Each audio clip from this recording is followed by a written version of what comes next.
Like you have to put the elbow, okay? So it's asking a bit more aggressive with the entry point for it. Then we're going to have the hammer on it. Okay? Watch the after that. I'll now do it close, okay? It's like one. So I've gone for the shot, but I put my leg because I've gone and thrown the cross handle. So all my weight's on the front leg. What's he going to do?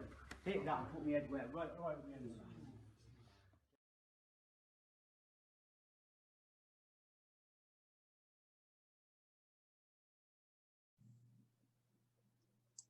I'm talking to you, you know, so yeah. Life's good. No, life's good, my friend. It's very good, and it's great. It's great to see you and finally meet you, and I think we'll have a great chat. Oh yeah, yeah. Although, I mean, and I'm sure people have probably expressed something like this to you many times before, but they feel like they know you already because they've seen so much of you. Yeah. You know. Yeah.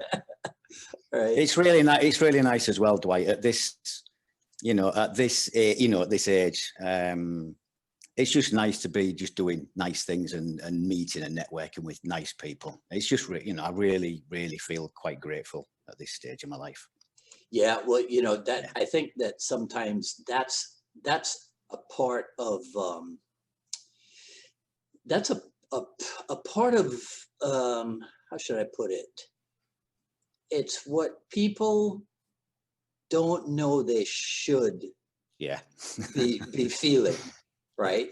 Really? No, really. It's true. I think people just get lost and they lose it. And sometimes when you just ground your feet again, you just reflect back on your life and it's like, right, exactly. Wow. Yeah. All right. So let me see what's going to happen over here on Facebook. And because now it looks as if it's, it might not end up on my page. It might end up in the news feed or whatever. I don't know too much about what Facebook does when you go live. The Be Live stuff is so much easier. It really is when it works. Yeah, I opened it at lunchtime today. I mean, I've had the computer set here all day and I opened it and it said then, it's like, you're ready to log in, and it was just like saying log in with Facebook and click, and it will do that, redo that, tried in the phone, back in the computer. I don't know why. Yeah. I honestly don't know why. Yeah, all right. And the computer's all set with the cameras and the microphones for how much interviewing stuff have you done? A ton? In the past, yeah. Of recent, not so many. Just simply, I've been in Spain, just chilling out. I moved away from England, and I love the Mediterranean, and the lifestyle over here is like just so chilled. So I've enjoyed kind of just being off the seminar circuit, because I did like 25 years on the seminar circuit. Oh, really? Yeah. Wow. Yeah. So it was just nice to step back a little bit and just focus on the company and focus on the guys, Right. So are you, you're not retired then, are you? No, but semi-retired. Okay. Semi-retired. Yeah. I've definitely taken a step back. Yeah. And I enjoy it because I've done all the crazy things when I was younger. I've done the, working 7 days a week and seriously, 15 or 16 hours a day as well, and traveling the world, and what it's like when you're traveling. So it's nice to just chill. I like to go pop downstairs, go to the beach. I hear you. Have a nice steak and a nice wine and just chill out. Okay. All right. So I think we're live. My apologies to everybody. We couldn't get the Be Live platform to do its thing. I hate to think that that's becoming a regular occurrence, but this is the second time that it's kind of flaked out on me. So for those of you who might be brand new to this, I am Dwight Woods. I am the Jeet Kune Do Rebel, and this is the Jeet Kune Do Dialogues episode number 151 with none other than, are you famous, infamous, notorious?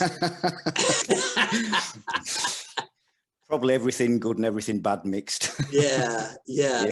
Hey, Matt. Well, anyhow, it's my pleasure to be able to talk to you. And like we were saying off camera, I probably heard your name way back in the beginning. Yeah. I mean, I'm talking 37 years ago, 1983, when I started with Sifudan. So now, all these many years later, it's a real pleasure to meet and talk to you and pick your brains. And I have so many questions for you. Awesome. Awesome. I don't know where to start. And I also don't want to be one of those interviewers, right, that ask the same dumb questions over and over again, right? But so give me 2 of the governing principles of Defense Lab. Well, I think the primary one, and it comes from the old KFM days as well, Dwight, was the things that I'd learned through life, the things that I'd learned through the other systems, and trying to amalgamate, you know, self-defense and attack, which sounds really, really obvious, but then trying to amalgamate the concept of defense in attack. So everything is kind of in a defensive process and motion. That's its ethos, because it's a defense methodology. It's not a go out and start a fight methodology. Right. And it took quite a while. For example, I'll try and give you an example. For example, if we're trying to move like a lead barrier with a check and a hit, or a parry and a hit, what I found in my younger years was trying to do this in the pubs, clubs and discos. I mean, I just got hit in the face. It didn't work. Right. So I was like, how can I evolve, or is there a way to get past this, trying to like check, parry or move something and then hit them?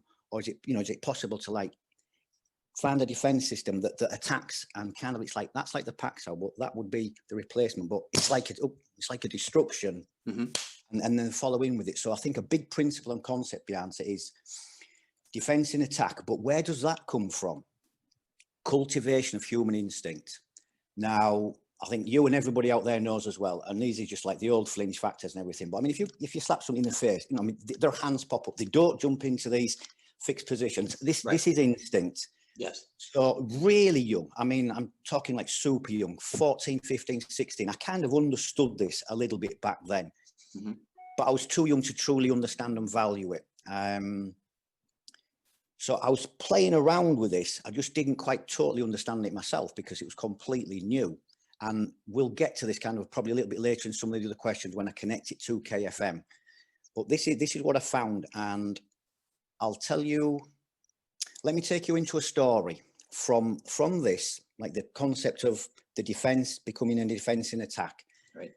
I had a life-changing event when I was 18 years old.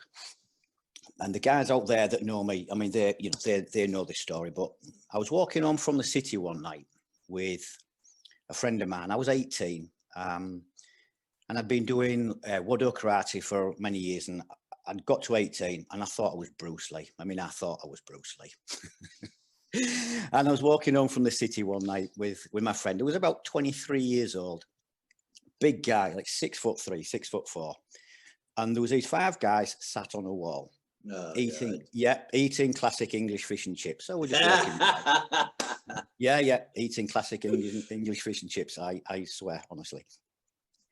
And one of these guys just threw his paper bag of chips at us. Well, for those in England that do know, maybe America not so much, but they like to put lots of vinegar on. Well, it stinks. Well, they threw this bag at us and we got covered in vinegar and it stank. So I just instinctively turned around and went, come on then.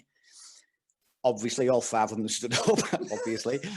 You know, I'm thinking, well, there's me and I think I'm Bruce Lee, because I've been training 3 times a week since I was 10 and I'm now 18. So I thought I was proper. Right, yeah. And I turned around from, you know, like my friend. Well, my 6'3" friend is like 200 meters down the street.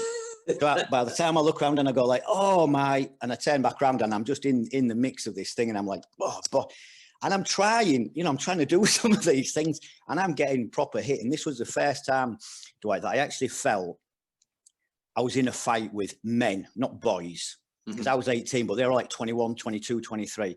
And it was just different to fighting at school. And I dropped 2 or 3 of them. I kind of ran, no, I dropped 2 or 3 of them. I hit the 4th one and I ran from the 5th one. And about 200 or 300 meters down the street, when it had all stopped and I'd calmed down and it had disappeared, and the fifth kid didn't chase me, you know, everything started coming down again, and I couldn't move my hand. I'm going, oh my God, like I broke my hand, I'd shattered it to pieces. My hand was smashed to pieces, and, you know, you just, all the body's coming down like, and I had a brain melt, and I quit martial arts that night, because in the midst of all that, everything I'd been trying to do for 3 nights a week for the last 8, 9, 10 years, Right. nothing came out for me. Nothing worked. Yeah. And I just quit before I actually got home, I quit. I just went, that's it. I'm done. I'm out. I'm finished. That just didn't work. The only thing that saved me was instinct. In the end, I finished up grabbing them, nutting them, spitting at them, trying to bite them. And it just instinct. Mm-hmm. So I had a real brain melt. I spent days, and I mean, I really stressed out for days and days about what happened. You know, what happened? I just turned around and there's just this flash thing, and bits I can remember, bits I can't. And then I kind of left martial arts, and I let it drift for a few years. I was still having a few, call it, experiences in the street, Right. and finding more and more that, you know, this kind of trying to crash and enter kind of thing was kind of working. But then in Martial Arts Illustrated, which way back then was like UK's #1 martial art magazine, run by our dear friend Bob Sykes. And I saw an advert in there for I think it was promoting a seminar, but for Bob Breen. And I went, wow, you know, Dan, Bob, Breen, London. Well, I was up in Yorkshire, which is mid-England. So I was thinking, it's a fair old journey, you know, London. I was like, anyway, I made the call and I booked a private lesson. With Bob. And if Bob's out there, you're going to get the story now. So I go from Hull, which is it's a big old track. You used to have to drive from the city across to Doncaster, leave my car in Doncaster, go from Doncaster all the way down to London on the train, which is about 200 miles. Arrive in King's Cross Station, get on the underground. It was 2 or 3 tubes to Hoxton. I arrived at like the Hoxton Square Academy, which was like the place to be in London back then. And it really was. 200 miles? Yeah, it's 200 miles. Man, that little island is a long island, huh? Yeah. And I used to go down every single week. I used to do a private lesson with Bob every week for years and years and years. Yeah. But this first trip down, I was, super young, mid-20s or something, 24, 5 or something. And I walked into the academy, and I'm in total awe of, like, you know, Dan Inosanto, and I'm going to see this legend, this guy that's in the magazine, like Bob Breen. And I walked in, I'm just this little young kid from Yorkshire, and I'm like, went to the reception and said, you know, hi, I'm Andy, I've got a lesson booked with Bob. And he comes through and he's like, yeah, blah, blah. And I'm like, God, I'm here. I'm like, oh my God, I'm really here. Anyway, it's brilliant. He said, no, come on. So we just went straight into the training hall. And I got the lesson from, I think, the universe in a 1 hour span. We just started with some concepts and principles of the JKD and Carly, and Bob proceeded to like melt my brain completely. Because I had a little bit of fire in my belly, which he knows, and I always did. We were doing a little bit of Pacsowing, and you know when you kind of go like, and that was quite hard. Okay, well, I got one harder back, so I'm like, give you one harder back, and we finished up with, like, you know, red arms, like we'd been on holidays to Barbados and without any sun cream on. And then we had a little bit of the boxing things. And I'm trying to jab him in the face, and he's jabbing me back, and I'm going, oh, I'll try and jab you, and he's jabbing me back. I'm like, yes. And I just had a fabulous, like, complete overview of, like, the JKD and the Carly, but in 1 hour. And we went, boom, boom, boom, boom, boom. And from that lesson, I mean, Bob knows the story. If you sat there listening, I still feel today what you did to me. I remember going back to the train from King's Cross Station, driving back up to Yorkshire, and looking out on the evening at all the flats and apartments as you drive as you go out of London on the train. And I was just blown away, because I was in awe of, you know, Bruce Lee and Dan Inosanto, and I'd never seen JKD and Carly at that level. I mean, I had my hand, I mean, physically, I wasn't even in a class. I mean, I was like a one-on-one with Bob for my first ever experience. So it's not like I'd done some classes and then you move to a private lesson. I just went straight to private lesson and was lucky enough to put my hands on a guy with a tactability that, you know, was in another level. So to feel the fluidity of this kind of motion from the Carly and the JKD, blew me away, and it made me start to really think maybe there is something more out here that I didn't know. You know, we don't know what we don't know. Right. And that just got me hooked. And I was back in London every week. And Bob knows, and again, the people that know me do, I used to train a lot of businessmen back then. So even when I was a young lad, I was earning really good money from training and teaching. Okay. Because I wanted to. Okay, wait. All right. Okay, well, go on then. yeah, so because no, go on. Yeah, because there's a disconnect there. Oh. Right? There's a disconnect there. So yes, after the fish and chips encounter, yeah, you dropped martial art, even though you were yes. still doing. Okay, but you know, so I get. This is so excited for me. I'm like a kid.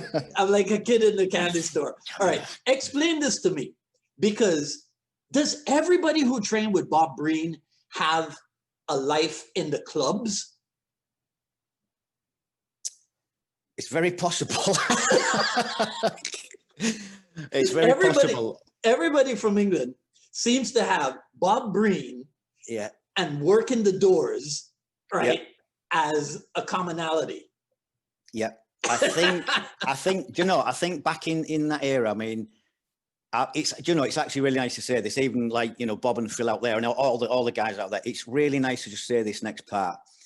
It was an era in life that was just that moment. It was just one of those great moments and great eras in life that I reflect back on now. Mm-hmm. And I just, you know, like we spoke before, I just feel so grateful for it, because what a fabulous era it was. Everybody was, you know, zinging. Yeah. Hoxton was zinging, and the whole, you know, Dan had not been on the circuit that long, so Dan was quite fresh on the circuit as well for the seminar circuit. Mm-hmm. And the energy out there was I mean, just fabulous. And there was so many great people, obviously, like, you know, Rick up in Scotland, and Bob down in London. You know, Phil was out there, and everybody was like flying back and forth to LA all the time, and right. It was just one of them eras. It was magic, man. It was fantastic, Dwight, because I look back then, and I'll get back to this businessman thing and the connection with it. and you know, I was going down to London every week for private lessons. So obviously one thing was people were saying, like, how on earth do you afford to go to London? Because it wasn't cheap. I mean, the trains and everything, you know, they were never cheap in England. I mean, they're not now, but they never were. Yeah. And then obviously private lesson fees and your food and back. So I mean, I sometimes used to train businessmen in the morning. So I would maybe get up at 4:30, train 3 or 4 people, go to Doncaster for lunchtime, get to London maybe like 3 or 4 o'clock, do a 1-hour lesson, jump back on the underground, and I'd get back home in Yorkshire maybe 11 o'clock in the evening. So I would like work, go to London, do a 1-hour private lesson, come all the way back from London, and sometimes do 1 or 2 more private lessons on a night. And then be going to Los Angeles and flying all over the place. And I was like, how do you afford that? It's like, Andy, how the hell do you do that? And it's like, well, I was so passionate about training in all aspects, physical, you know, boxing and the whole thing. And I wanted to learn how to make a career and a life from it. So my brain as a young guy, because there was no YouTube, no internet, we had no access to business information. So I thought, I'll train businessmen. So I just went out and I tried to find a businessman to train, and I found one. And I started personal training with him. And that it just spiraled out, because for whatever reason, I don't even know why, but people just loved it. They just went, this is fabulous.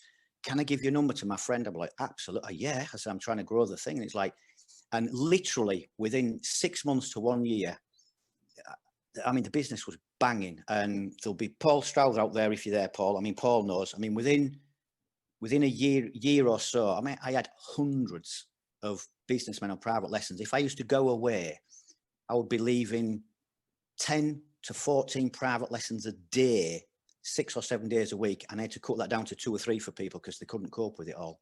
Right. So that's what I was doing as a prime, to try and learn and educate myself how I could further to make like a life out of doing what I was doing. Okay. Can I interject again? Yeah. So what were you teaching them? Back in the early day, it was a blend with fitness and boxing and just even my experiences of fighting.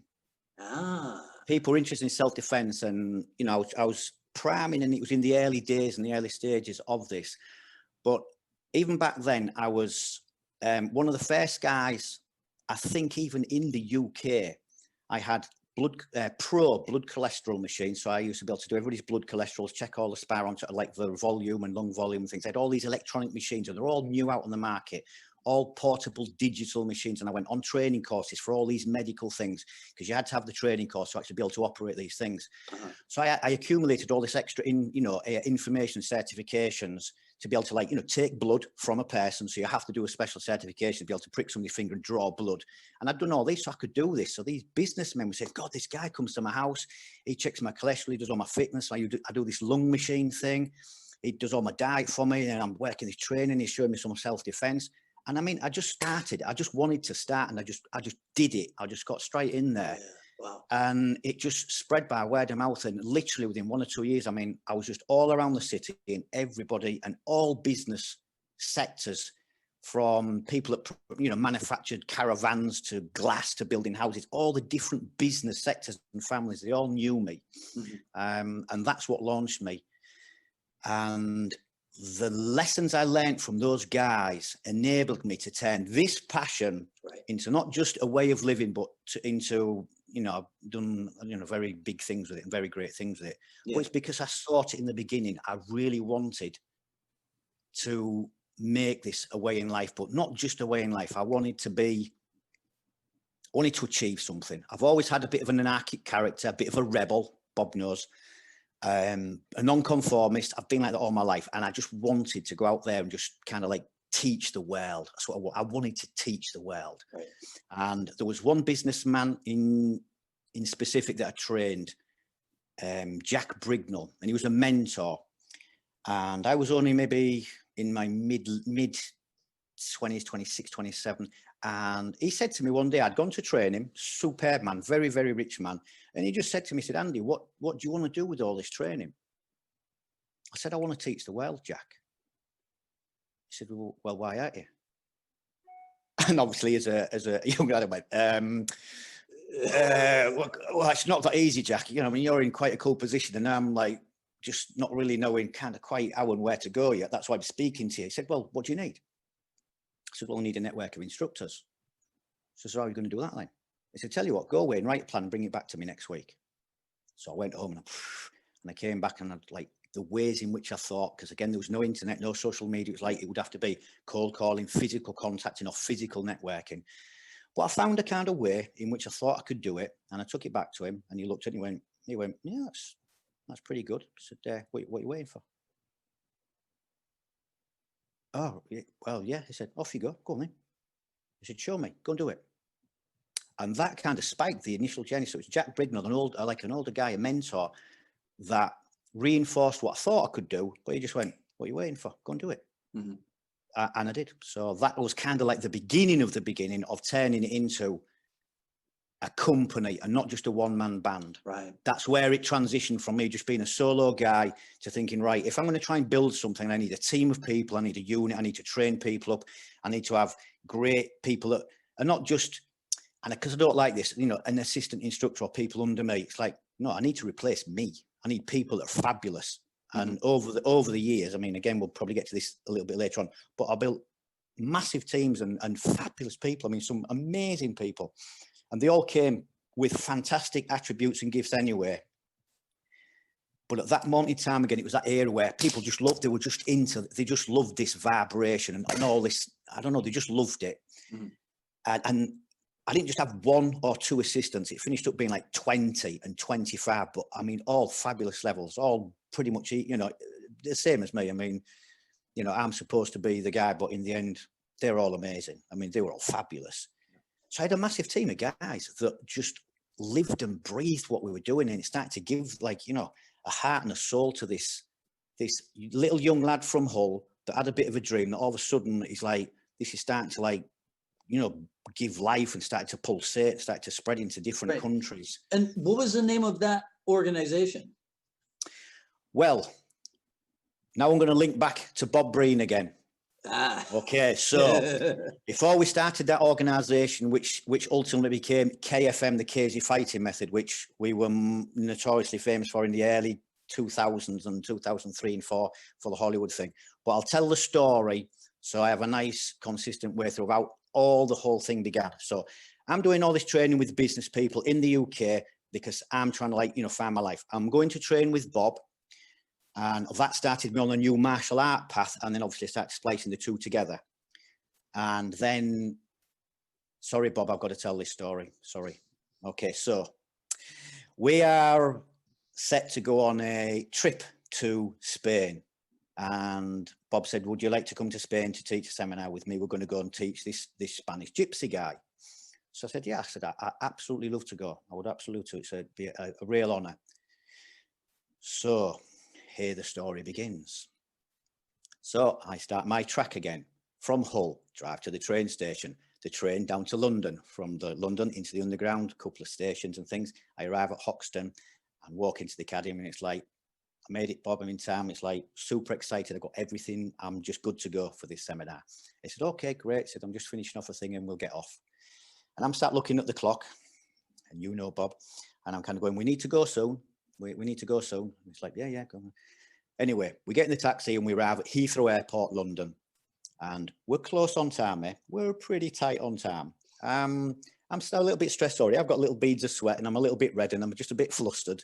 And Bob's just like, you'll be fine, you'll be all right. Have you got your passport, Andy? He said, yeah, I've got my passport. I said, have you got yours? He went, no. I went, oh, stop it. He went, no, I haven't. I really haven't got my passport. I went, no, don't be silly. He said, no, I ain't got my passport. We've got 1 hour before we fly. 1 hour before we fly. His first words were, well, you're going to have to go to Spain and do the seminar then. When you get to the airport, just look for this Spanish gypsy guy. He's got long black hair and he looks like a gypsy. I'm like, you can't do this to me. You can't do this to me. So I'm now like, my brain's on overdrive. I'm thinking, emergency passport. Now, 25, 30 years ago, they still had what they call post offices in the UK, in the airports, and you could get emergency passport. Yeah. It just so happened it was this particular year that they'd stopped doing them. So we get to the post office, we don't do them anymore. So now we're about 59 minutes before the flight now. And now I really am stressing. I'm really sweating now. Because he said, oh, you'll just have to go. You'll have to go. And I'm thinking, oh, God. I said, why don't you ring home, see if they can put the passport in a taxi and send the taxi here? Okay, we'll give it a try. Rang home, passport in a taxi.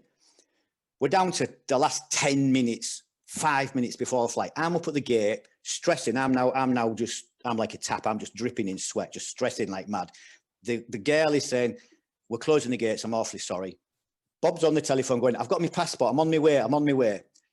She said, I'm closing the gate. I'm closing the door. I'm going. I'm thinking, what can I do? What can I say to stop her? Like, to stop the airplane. I'm going like, and this was at a time when Bob had really bad hips. He had really bad hips, so he struggled to walk. And I'm saying like, well, my friend's partially disabled. I said, you can't, I mean, you've got to keep the plane. I mean, please. She went, and literally to the second he came around the corner, she went, oh, come on, get on. Well, we got onto the plane and Bob just sat down. He went, oh, well, I said, looking forward to a nice trip to Spain. I'm purple now. I'm just purple and I'm just dripping and I'm soaking wet. And I'm sat in this chair and I'm just stressed to death. I'm thinking, oh my God. And he was going to send me on my own. And that was the first trip. And it's only because of Bob that I met Justo, which we'll get into the story in a minute of obviously how I met Justo and how even the beginnings of KFM came about. But if me and Bob hadn't had that amazing experience, if he'd not invited me and stressed me out, because you did, because I can still remember it, I don't know where we'd be today. Right. Would have been a very, very different destiny. So, you know, one of these nice things again to reflect back on is if I'd have not met Bob, just like the whole chain reactions of most people's lives, it wouldn't have led to this incident of, hey, do you want to go to Spain? Actually, yeah, I can do that week. I can make that weekend. Yeah. Mm-hmm. That changed, you know, my entire destiny. So again, just, you know, great times. And one of the things you look back and you go, God, if I hadn't have gone that weekend, if I'd not been able to make it, or if I had some training on, where would I be now? And then I stop. I go, no, I don't think about it. We are here now. So it's like, it was great. There's a similar story about Inosano and Eric Paulson going to Germany. Probably. Right. Yeah, probably. But in that scenario, Bob Breen is Eric Paulson. Oh my God. Yeah, yeah. Okay. So okay, so we will get back to Spain and what have you. But did you Yeah. ever do the traditional route of opening up a place in Yorkshire, opening up a Yeah, school? in my yeah. Yeah? In my early days, I had a mixture of two, Dwight. I was out on the road going to business people's locations, their houses, or the businesses, training them. Mhm. And I opened up a small private gym, and I was one of, I don't know if I was the first, but I mean, it's a lot of years ago. I was one of the first people to open up a 24-hour gym with a swipe card and no staff. So you could actually train all the way through the night, 24 hours a day, non-stop. So I was one of the first guys to launch one of them in the UK. I know probably in the States they were way in front of us, probably, but there was very few, if any, people at the time doing that. Right.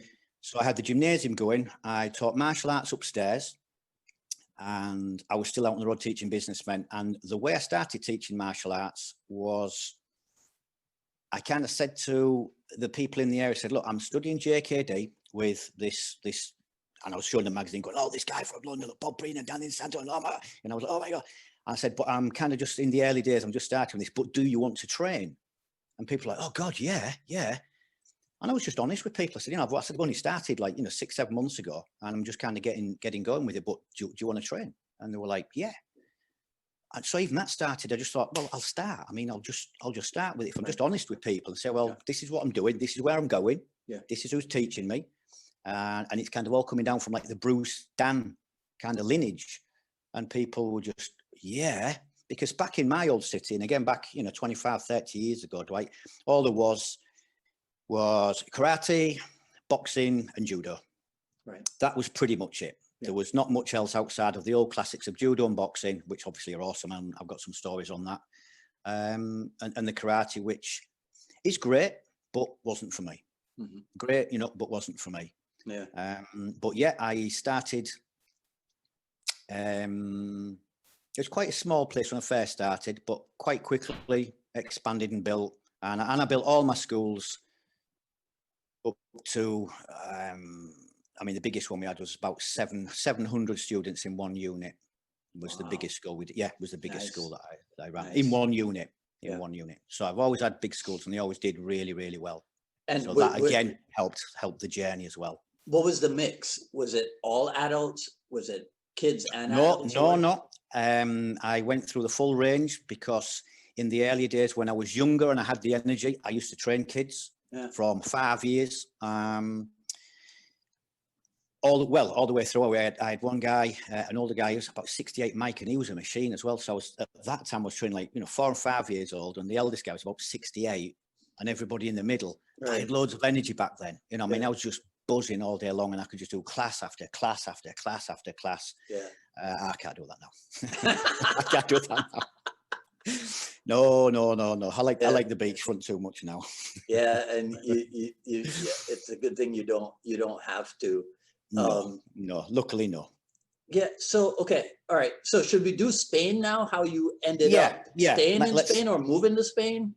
Yeah, let's continue on the journey, because it's the sequential process of meeting Bob, training with Bob, and traveling around the world. We did some fabulous trips into Europe, and one spectacular trip that we did out to America, and we did this tour, and we went to one or two great big martial arts seminars, and there was Bob Breen, Dave Numa, and myself, and we did LA and San Francisco, and it was a fabulous trip. I mean, absolutely fabulous trip. So I was doing those, and then I came to Spain, and I met this Spanish gypsy guy.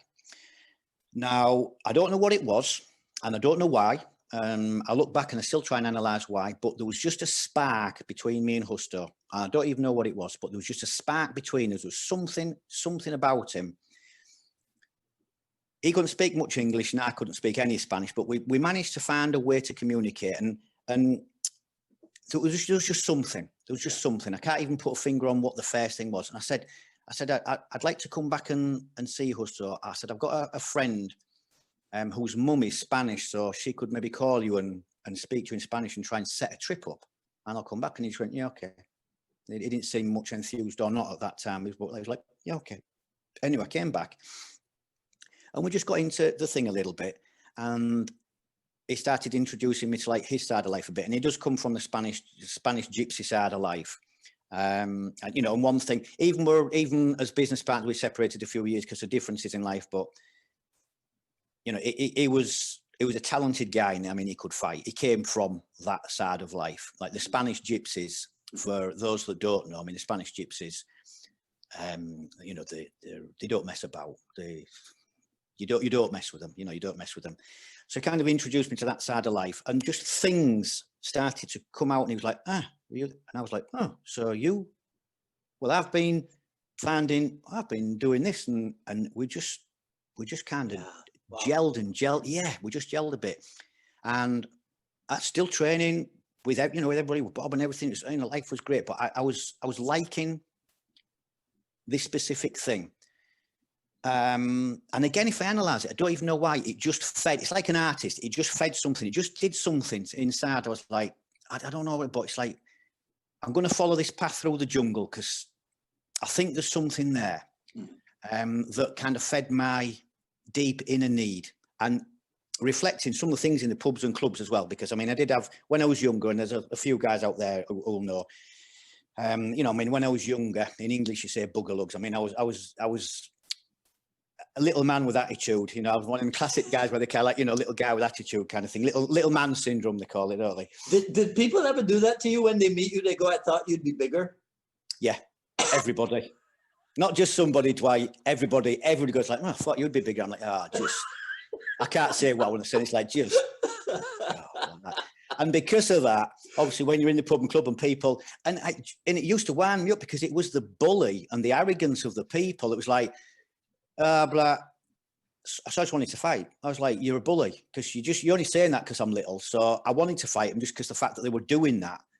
But I was very quickly finding out through my late teens and into the 20s and things that, you know, trying to parry and bob and weave 3 and 4 guys, not one, right, 3 and 4 guys in a nightclub when it's dark is verging on impossible. Why? You can't see anything. It's all happening that fast. And what I found myself and Justo had found, but this was kind of like the birth of KFM, as it were, was, you know, this shape that people see that to this day still, you know, some people love it, some people hate it, and I mean hate on it beyond. You know, we have no in the middles with what we do. I mean, people either really like, or I mean, they hate us with a vengeance. I experienced that literally a couple of days ago because I put up one of the pictures. And by the way, for those of you who don't know, Andy sent me the best stack of promotional materials that I have ever gotten. And as soon as we planned this, he started feeding me stuff, right? And I was just in awe. So I put up, I think it was on Monday or Tuesday, I put up the picture of the 4. Yeah, the shapes. Yeah. Right? Yeah. Man, it's a polarizing thing, like you said. Oh. Right? Yeah. Somebody was like, Batman theatrical nonsense. Yeah. Well, I'll jump into this a little bit. It's like, I don't really want to and I don't need to, but I will do just out of the fun side of it, because obviously I've lived with hatred at an obscene level. And I do mean obscene level for 25 years. Yeah. I mean, for 25 years, if I didn't have, you know, skin like a rhino, I'd be in a mental institution, honestly, because people hate upon you. You know, they see this and they just go, you know, it won't even work. And I used to try and justify it to people and explain. And nowadays I just like, okay, if you're not interested, not interested. But because we're doing this, I'll explain the story that I used to tell to people. Now I'm not. If you like it, great. If you don't, that's fine. I said, you know, if you get slapped in the face, definitely you're going to, you know, do this kind of reflex. So if you defend your head, YouTube is now full of it, of people getting beaten up or laid on the floor getting kicked, and everybody folds herself up. There's one classic fight with Chuck Liddell and Tito Ortiz in the UFC back in, I don't know what year, many, many years ago. But Chuck Liddell had Tito Ortiz on the cage and he's just pounding him. And Tito's just, you know, he's literally just like this. And you go, that's instinct, look. Tito Ortiz is doing this and nobody can see it. It's like, why do you think this is something else? This is not a technique. Guys, this is not a new technique that anybody, not even just Andy and Usto, nobody's invented. You go, this is human instinct. What me and Usto did was cultivate this human instinct. You go, if you're going to do this, why desensitize it and try and do that? When you do this, you know, you go, whoa, what's that? And go, well, if we just close it in tighter, lock the neck, and you go, well, this can start to become, you know, a multi-dimensional weapon. And we went, wow, bloody hell, wow. And then, you know, from that, the shapes, because it's just like, you know, the two hands, it slides to a wrist, it slides to a bicep, it's 2 on, 1 under. It's like, it mutated into this thing. But the main reason behind this shape 1, and I'll even ask you, Dwight, because maybe this might be good, cool, or interesting for you as well. Do you know what this shape does? What it actually, why we did it? Well, in my short time analyzing what you've done, because I'm not intimately familiar with it, but it seems to be, because I used to, when you started talking about that, I remember that I used to teach people that defense was instinctive. So when I started reading about your stuff, I go, okay, we had the same idea. Now, I never developed it into anything.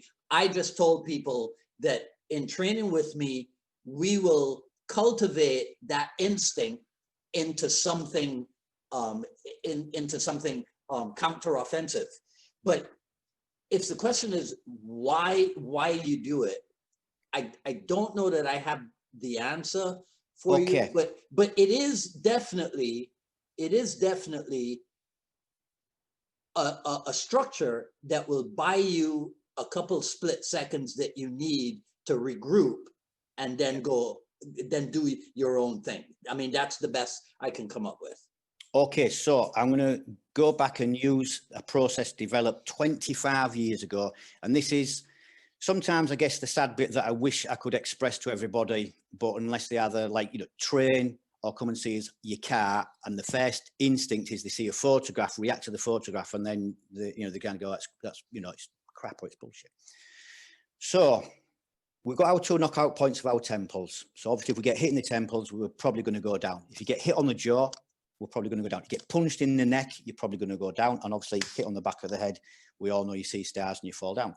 So this shape, I can't do it with the headphones so easily, but, you know, this shape covers all your 7 major knockout points. Okay. So from that, what I did is we just developed what's called a 4-man box. 1 guy stood in front, 1 at the side, 1 at the side, 1 at the back. So 8 fists.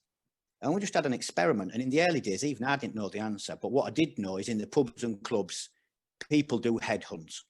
They headhunt. They try. You just watch it to this very day. You see the fights in the street. Everybody's still headhunting. Everybody. If it falls to the ground, now you start seeing bits of jiu-jitsu, and you do actually see the odd guy pulling an armbar in the street and things, which is okay if there's not too many other people involved. But in general, people headhunt. So I started thinking from the club and taking it back into the academy, which I used to call like the lab, and in the end, how we became Defence Lab. Can I defend these 7 knockout points from 8 fists, all in 1 beat? As in, bam, bam. So this guy fires, these 2 guys fire, and the guy at the back fires as well. And this covers all the knockout points. And we just used to test it. Gloves on, you go, okay, 3, 2, 1, and everybody just try and knock the guy out. And you go, this defends. So it's like, can you protect the knockout points? Because if you start putting your hands out to try and block anything, you just get knocked out. I mean, immediately, Dwight, and you just try it. Get 4 guys, 8 boxing gloves, and you take your hands away from your head when you say 3, 2, 1. All of you can hit me now, and you bring your hands away from your head. You just get hit in the head, and you go, okay, yeah, but, and you can start your own investigation. Yeah, but, I'm going to parry this and move. Okay, try. You try. Yeah. The guy, you do something. This guy just goes jab, cross, temple, chin, and you're just on the floor. And we did loads of that. And now it just compounded and cemented the fact that no, this frame has got a true value in the street world. Let's not get to guns and knives. That's another issue. But we're looking at people punching your head. Can you protect your knockout points from more than one person with a simple frame? Yes, you can. Then people see the photograph, look at the shape, and then obviously people say, I'd punch you in the ribs, give you a good liver shot, spleen shot, or kick you in the bollocks, or obviously That's exactly what they said. Or a tie kick you in the leg. Right. So now let's bring Bruce back into this. So what did Bruce used to do? Put his hand up to do what? Cause a reaction, because karate guys would do this. So he would make the feint to create the action so he could open the door and enter. Yeah. So it's like, guys, and I think I sent you the video of this simple shape and the guy with a broken leg. The shape blocking a kick. Yes. And then the next Yes. video, the guy's on the floor with a broken leg. Yes. Okay. And that was only training. That was with no intention. Yeah. So it's like, guys, do you think when we put our hands up here, it's just a protection, or do you think it's like, hey, there's the bear trap? It's like, do you think we just stand in the street like that? Do you think this is not fluid and moving and moving with everything? You go, there's the window. Oh, yes. Yeah. And that's exactly what that video saw. And it's like, and that was training, and he only touched it. He snapped his shin. He only snapped his shin clean in half. Yeah. So and we all know elbows are brutal. So when you start understanding like this, this kind of motion, you go, okay, there's a little window there. It's a movement in time. You go, there's a window there, and people fall for it. And you hit this and you hit them at the same time. It's very fluid. Unfortunately, a photograph doesn't express that. Right. Photograph makes it look like that. So obviously you see the other part of the body and go, well, I'll just punch you in the ribs. Right. Well, in the photograph, you will. When people come and feel it and see it, they go, oh, right. Yeah. Well, that's a bit different. I didn't realize it was as fluid and that's a window, and we'll close the window, and we'll open that window, and we'll change this window and move this window and play with the people. I find it amazing that in November of the year 2020, a picture like that appears on Facebook and people do not immediately know, oh, well, this is just a stationary depiction of something that's fluid. How could they not know that? It's November 2020.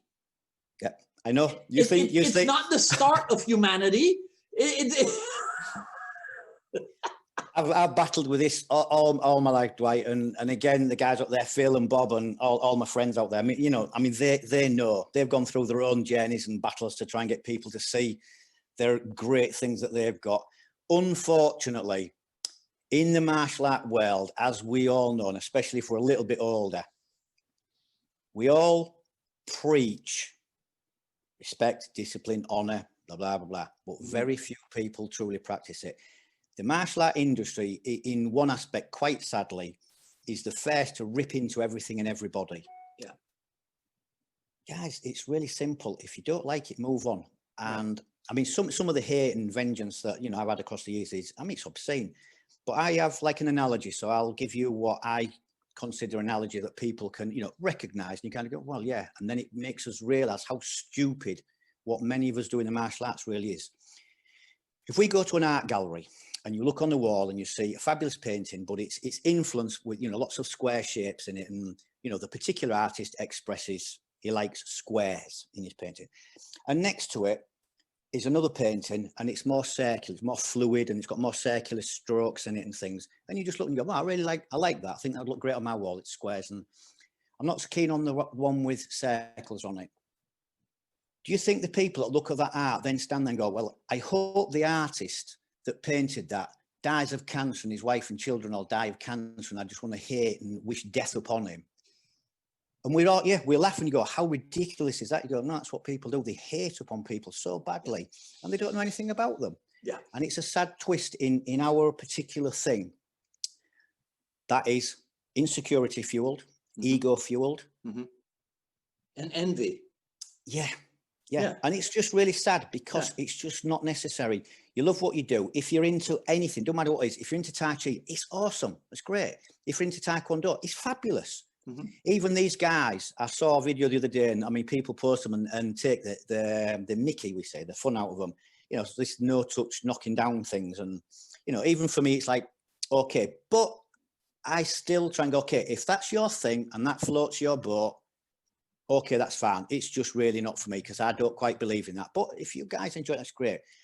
My only constructive observation, not even criticism, my only constructive observation, if I was to make one in public like this, is when these people are moving towards them, they can do this thing and they fall down, but they instantly get back up again.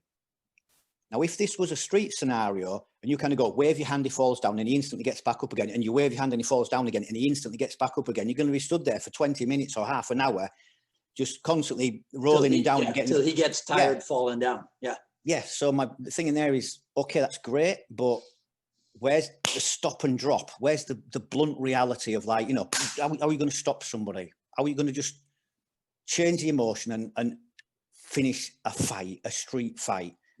And that's my only observation on that. Because if that's what, like, for me, it's great. It's all great. I'm just really happy with where I've been, where I'm at, and if people do what they do, it's great. I think if they absorb, back to Bruce again, just Bruce's base philosophy, you know, absorb what is useful, reject what's useless. Guys, just follow the process. You love what you love. If you're into sport fighting and you enjoy sport fighting for the points, the fitness, the speed, the flexibility, and you know and you understand your arena, that's awesome. I can't do these jumping, spinning, you know, flying kicks. I'll finish up in casualty. I can't do that. But since you brought that up, there is a DL Muay Thai program, isn't there? Yes. Yeah. Yeah. What's that about? We have a guy in Madrid, Javi, and he was, again, a long time instructor with Dan and Chai he was the European representative for the World Thai Federation Association. Yeah, Thai Boxing Association. Yeah. And I think Javi, I don't know, I think he was European director for something like 18 or 20 years. Okay. So I mean, he came to me several years ago, and he said, "Go," and he said, "I just really like what you're doing." He said, I really want to get involved with DL. He said, I just really love what you're doing, but he said, I love the coaching and the business aspect of it too. Mm-hmm. So he came on board for 2 or 3 different reasons. His school, well, you know, COVID is at the moment, but I mean, until the COVID, his school was quadrupled what he was doing before. And he just suggested, said, what about if we kind of put like a DL Thai program together? Because he has a really good pedigree and a really good history. And it's like, yeah, awesome. So he kind of like the director of that. I don't try to be everybody and I don't try to drive everything. If somebody's a much more gifted talent in a specific area like that, why would I try to be that? I'm not. I know what I am. Okay. And Javi's very capable in that, very capable. So he's kind of driving that. And we've got directors of like kids programs and different things that are evolving and growing over time, just constantly moving with the times, right? And you're trying to evolve and adapt with the times as we're, you know, as everybody's. I wish we were on Be Live, because I could push stuff into the stream, as they call it, because there's a picture that I have of you. And the guy, you're set up like this. And I think the picture is called DL Fondo. Yeah. Okay. Yeah. What's that about? Right. This is, again, I loved to power test everything that I ever learned. So I would try with the different things in the past. And I've got 1 or 2 really nice videos now of how I found the shape and a connection with it and the moving. Yeah. Full power strikes. Can you stand there? Okay, let me try and connect these without waffling. Right, back to the shape again, Dwight. Right. So it's like, right, can you stand your ground and let somebody make a full power jab cross at you? When I was 18, I didn't know. Through experiment and trying to catch and parry punches and getting knocked out, I used to have many boxers I trained with him. One guy that was with us a long time, used to call him Big Grey. He was a big old guy, you know, fantastic jab cross on him. And I used to put a head guard on and say, "Great, jab cross me, but not short, don't drop it short." You know, many people send a jab cross and it falls 1 foot short and they go parry. Mm-hmm. They go, anybody can parry it when it's a foot short from your face. I say, try and knock me out and I'll try and parry him. And I would just wake up looking at the lights. I was like, that's not good. Okay, I'll try again tomorrow, not today. I'll try again tomorrow. And the same again, you know, trying like full power, you know, full enter. It's like, there's a train coming out 1,000 miles an hour, you know, 18 stone, and you're trying to like just push it out of the way. without the aid of boxing gloves and things, it's like it's proper bare fist flying at you. And I couldn't do it. I was like trying to catch and just getting, I was like, God damn, he's punching so hard. And I couldn't stand my ground. So then I started going back to this again and trying, it's like, can I do this? And can I start to cut and enter and hold my ground? And I was like, oh my God, I'm still awake. I'm still here. I'm still standing. So then this is when the 4-man box started getting developed. It's like, can you stand? Obviously you're going to fight and obviously you want to try and run away. But if you have to, and we call it forced training, can you stand your ground when people are throwing full power, and I do mean full power punches at your head, and not just once or twice, but I mean, many of the guys out there have seen it. We have drills where the guys are pounding on them for 30 seconds and they've got to live in the stress. Yeah. And then little by little, this evolves. They can start to fight back. And in the end, it becomes a fight. And we call it the temple of chaos. In the beginning, we call it the human prison. You're trapped between people. And it's a human prison. And you're trapped in it. And you're trying to survive and eventually try and break away from the prison. And it's like a temple of chaos. Yeah. But then this time came with the stick. Was like, the first thing I found with people is when we got to pressure. So I would, say, okay, I'm going to do an angle one. But instead of like stop and check and move through the sector, I said, I'm going to hit you as hard as I can. So I'm going to try and smash you in the skull. We put an head guard on, but say, I'm going to try as hard as I can to hit you in the head. And you just check and just sticks bouncing off faces. And it's like, just could not find full power. People were frightened. They were frightened of a full power shot. So they started coming home a little bit tighter, like more like a defensive, like a panic thing, but it just opens alarm. So good. So it became part of what many carry, including Bob out there with the 4D, a box. And it's a simple concept. The way it can be used is many and varied, but it's just a box and we move within this box and we keep this with us. So this stick and these things that you see, work with it. And one thing that I've always done, Dwight, with the Carling, actually, I'm just going to drop this in. Bob will like these. You will like this, Bob. I found these the other day. I have a pair of genuine sticks from Hoxton Academy that are 25 years old. And I found them the other day and I was like, oh my God. These, me and Bob have trained with these together. These are 25 years old and these are in my little museum bag. And I went, wow. That's classic. I'll pull them out. That's classic. Well, that's back from Hoxton. But what I've done with the stick all the time, because my brain is constant, it's like this all the time, Dwight. I was like, okay, it's a stick. Why do we train with sticks, guys? Because we haven't got a sword. Why did they use a stick instead of a sword? Maybe they couldn't afford to have a sword, so they use a stick, or it's just for training. Well, even if it's for training, it's about killing people.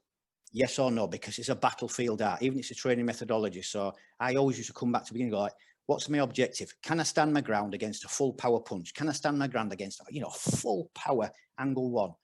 In the end, yes. In the beginning, no. But in the end, yes. And then for the last 20 years, I've always put, I don't know if you can see it. I noticed it. Yeah. A nail. I noticed it. And a hook in the sticks. It's like, if you can't afford a sword, well, a nail costs you like 1 cent. Just put a nail in it. Yeah. Because then when you stab somebody, you still kill them. It's only stick go, but if I stab you in the eye, your life's over. If I stab you in the throat, you're done. We know we only need like an inch and a little bit to touch an organ. So even go, just a simple, bap, you go, it's only a stick, but you're gone. That's it. It's over. Now, obviously, training with a partner, we don't train with that. But I always train with this, so I get used to moving and not catching me and not sticking the, always cutting short and checking tight and entering for the rip and the hook on it. Yeah. So when I enter, it's like, the power behind the shaping to thrust and drive and like catch with a hook and pull back. Just made the stick really brutal in close, like really brutal. And because it's a stick, it hurts when you hit them, but when you've got a piece of metal on it and it's like rips your face open, rips your eye out, rips your nose open, rips your ear off, or insert it into the vein and rips the vein out, it's only a bamboo stick. We go, no, it's not. No, it's not. And it's a way of thinking, and this is for me, again, back to a bit like a Bruce Lee thing. Constantly looking, constantly changing, constantly evolving, constantly trying to find the combat, the unlimited, the unlimited side of combat. Because we can all argue and debate forever, but ultimately, we've got to look at the unlimitedness and work backwards. Yeah, but You know we what? lose the essence if not. The Jeet Kune Do purists are going to say you took it too far. You went too far. You went too far beyond, right? Yeah. The Pacsowing. Yeah. Okay. You know. Oh, I love it, man. I know, Dwight. I've battled like, you know, with this for years and years. Yeah. I've always tried to find, you know, the extremity, and it was like, I'll drop this. Shall I drop this in there? Yeah, yeah, yeah. Yeah, do you want me to drop that in? Yeah, Okay, yeah. Now, can I, when I do the post edit, can I put some of that stuff onto this? Of course you can. Okay, cool. Absolutely. Cool. Absolutely. Yeah. So again, this is how I used to think. I explained it in the little video for you, but let's try and find a direct route to this. So if I was teaching in the past, I was asked the question, you know, what is a jab? What is a jab for you? It's from boxing, okay? And then immediately, what do we perceive when we say the word boxing? We see a boxing ring, we see two men with like red boxing gloves on, just, I don't know why, but the old condition is red boxing gloves, you know, ding, ding, ding, and boxing. What is a jab? It's a range finder, you know, right. Distance, try and like, you know, pop them on the nose, cause a bit of blood so they're breathing blood, and, you know, it's got its few different reasons. Yeah, but who said that's what it is in the unlimitless world of, you know, self-survival, being a Viking, irregardless of police, problems, the aftermath. We all know the aftermath. We don't need to do lectures on it or write books on it. We all know you touch anybody, it's a problem. But what's the concept behind a jab? Well, with these rings, and especially this thumb ring, but turn the opposite way to what most people see, and this front knuckle ring. And for those that have not seen, like, you know, these rings just blades beyond. I mean, they're just knives beyond. So when you hit somebody in the face and you can catch this kind of area, this pyramid ring, obviously it shatters your face, right, but it's going to turn your face and it exposes the vein in the neck. And that thumb ring there just slides straight into the neck and just pops the vein. So a jab with a corkscrew twist on it, it's not a jab. Yeah, it's a stopper. It's a proper stopper. And this kind of stealth weaponry I developed years and years ago. And I'll just show the guys out there. These are like some of the many variations of the rings that I've designed over the last 25 years. And they were basically to cover the dimensions of the hand. So we cover like this reverse hammer, but it's a blade. You have a blade like an eagle claw on this side of it. You've got like a blunt force trauma that still rips, and you've got a little hook ring on this one. And again, I think I showed you this before, but I mean, these as well. I mean, these just it's like a blade. It just cuts. So this is what I say to people when I'm on seminars or demos. Say, okay, guys, imagine we're sat in a coffee shop and I'm just sat there speaking with people and I've just got two knives in my hand. Exactly. You're laughing. Why? Because exactly. Right. The table next to you with the three girls on it, all talking and chatting, you know, going to look across and go, there's a guy over there with two knives in his hand, which is disturbing, to say the least. The next thing that's going to happen is the waitress comes out because they've been in to say something, and she looks and checks and goes, yep, he's sat there with two knives. The next thing is the police car pulls up. Right. And now we enter into a big problem. Yeah. So it was like, okay, how do we have the same effect, but by doing something that's impossible to do? Right. Gothic rings. This is what we call stealth weaponry. Yeah. You don't need to go and pull it, find it, draw it. If somebody touches you, it's an instinctive reaction. Yeah. Do you have a version where the blade rests inside the finger here? Yes, we have. Well, all these ones. Let me see if I show you this, Dwight. Because you can put these in this form, almost a bit like Wolverine. So when you catch or grab somebody, if you're working a Pacsow, but if you work a Pacsow with these, you just literally, you rip somebody's muscle off the flesh, right. Literally. Yeah. Literally. Wow. We have one of the guys, there you go, Paulie Strowther out there. He had an event several years ago with like a big local sort of like gangster guy in the nightclub, big old dude. In American, I don't know what pounds were, but he probably 18 stone, 200 plus pounds, big old guy. And he jumped on Paul, and with a thumb ring, they finished up on the floor, and Paul he just opened his skull, just opened the guy's skull up. Because this guy was notoriously not a good lad, the security guys went, Paul, get out, get yourself out, get yourself out. It was all kind of cool because this other lad was a naughty lad. But the ring was an obscene equaliser from a guy that's maybe like 12 stone at the time, 12 and a half stone versus an 18 stone guy. So like a 160, 70 pound versus maybe like a 250 pound guy on the bottom of the guard on a disco floor where there's shoes and people and everything like that. And that equaled the fight. And Paul did the job on him proper and walked away from that one. So this stealth weaponry was designed for the limitless world because you can't walk around with knives. But I was like, but what can we do to kind of balance it out?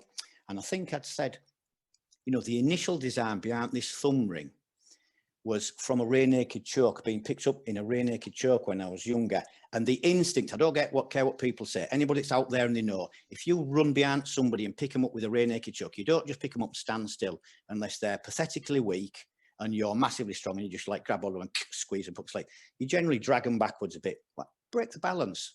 They can't stomp on your foot and they can't open and hit the groin so much because you've broken the balance and it's a bit of a surprise pickup. And I've been picked up with a rear naked choke when I wasn't ready. And the first thing I did was my hands panicked and came up. Luckily, I managed to work a way out of it, but it made me go back and think, and that's where this came from. I thought, well, if the hands are going to come up, wouldn't it be amazing if I was walking around all the time as if I had a dagger and an ice pick, and when it came out, I stuck it in somebody's arm. And obviously these things, you can't see it, but it's like, they dig in and it'll just open you to the bone. Yeah. So it was inspired by a rear naked choke. That's what inspired it because, we all know, and it's true then and it's true to this day. If somebody locks a rear naked choke in and you haven't got some kind of assistant and you're not bigger or stronger than them, you're probably going to go to sleep. But with an equaliser, it is possible. It's not guaranteed, but it is possible. Because if you stick a piece of metal in somebody or in the skull, it's metal, and metal versus flesh don't lose. Yeah. So it is a possibility, and that's what developed these. Then went a stage further. So we developed these, which are stainless steel rollable knuckle dusters. So this is for like slapping and smashing people and then just putting the bracelet back on. So now you've got 2 knives, 3 knives and a knuckle duster. Now you definitely can't walk around with 2 knives in your hand and a big English brass knuckle duster, but you can walk around with some gothic rings on and a really, really nice looking bracelets made out of solid stainless steel ball bearings. I meant to ask you that. The rings, you can legally walk around with them? I've walked around with them for 25 years. I've been through the airports with them. Oh, really? But honestly, for the last 21 or 22 years, I only stopped them the last few years because they're really nice and they're really expensive.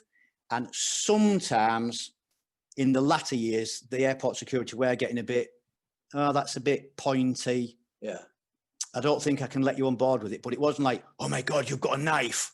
You criminal, get in the room, sit in the room. It's like they just took one off me, and I was like, well, just for the pure fact of I don't want to lose another one, I stopped doing them. But for 20 years, I went through the airports with them, never any bother.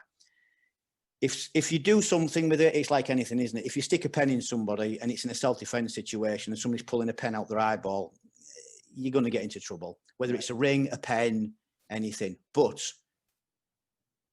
It's defense, the science of defense, self-defense. It's like, how can you look after yourself? Because you're never going to use it. You're never going to use it unless you're in trouble. Taking this out premeditated is a different thing, isn't it? Or carrying it. You go, why would you that? You go, no, this is a defensive thing. Don't touch me. Like, please don't touch me.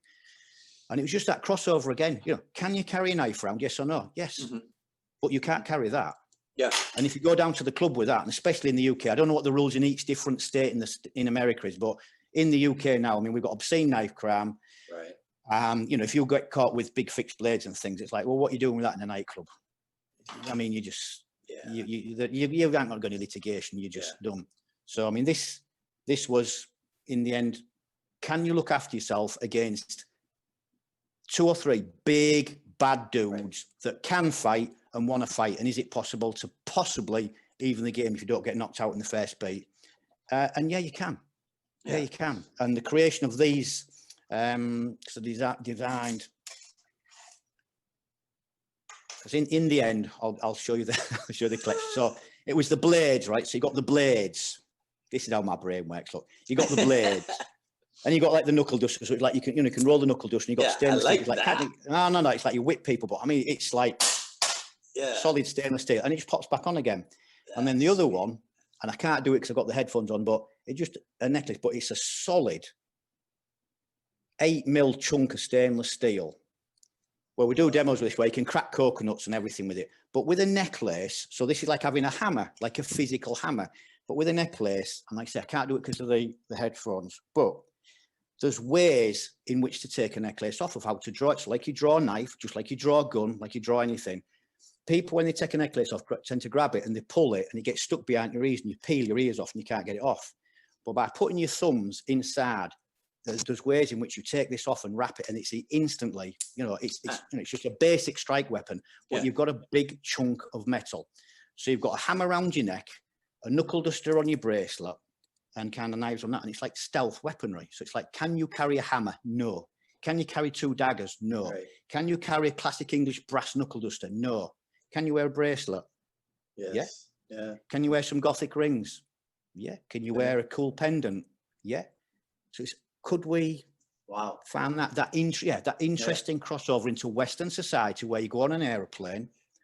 And I'll show you another interesting one we devised as well. Let me get this ring off. Andy, what would happen if your brain ever shut down? Well, it's over, isn't it? I used to say to them, I'm going to show you some really wacky things today. Now, I used to say to people before, because sometimes the guys out there, like when I get going, I can't stop, and they're like, "Okay, that's it. We'll call it a day there, Andy. I'll see you next time." I'm going like, "Yeah, it's all right for you. You can go home. I've got to go home with me and live with me. I've got to take myself home and still live with me." Yeah. So here's another thing that we devised many years ago, which was like little pair of glasses, cat's eyes. Okay.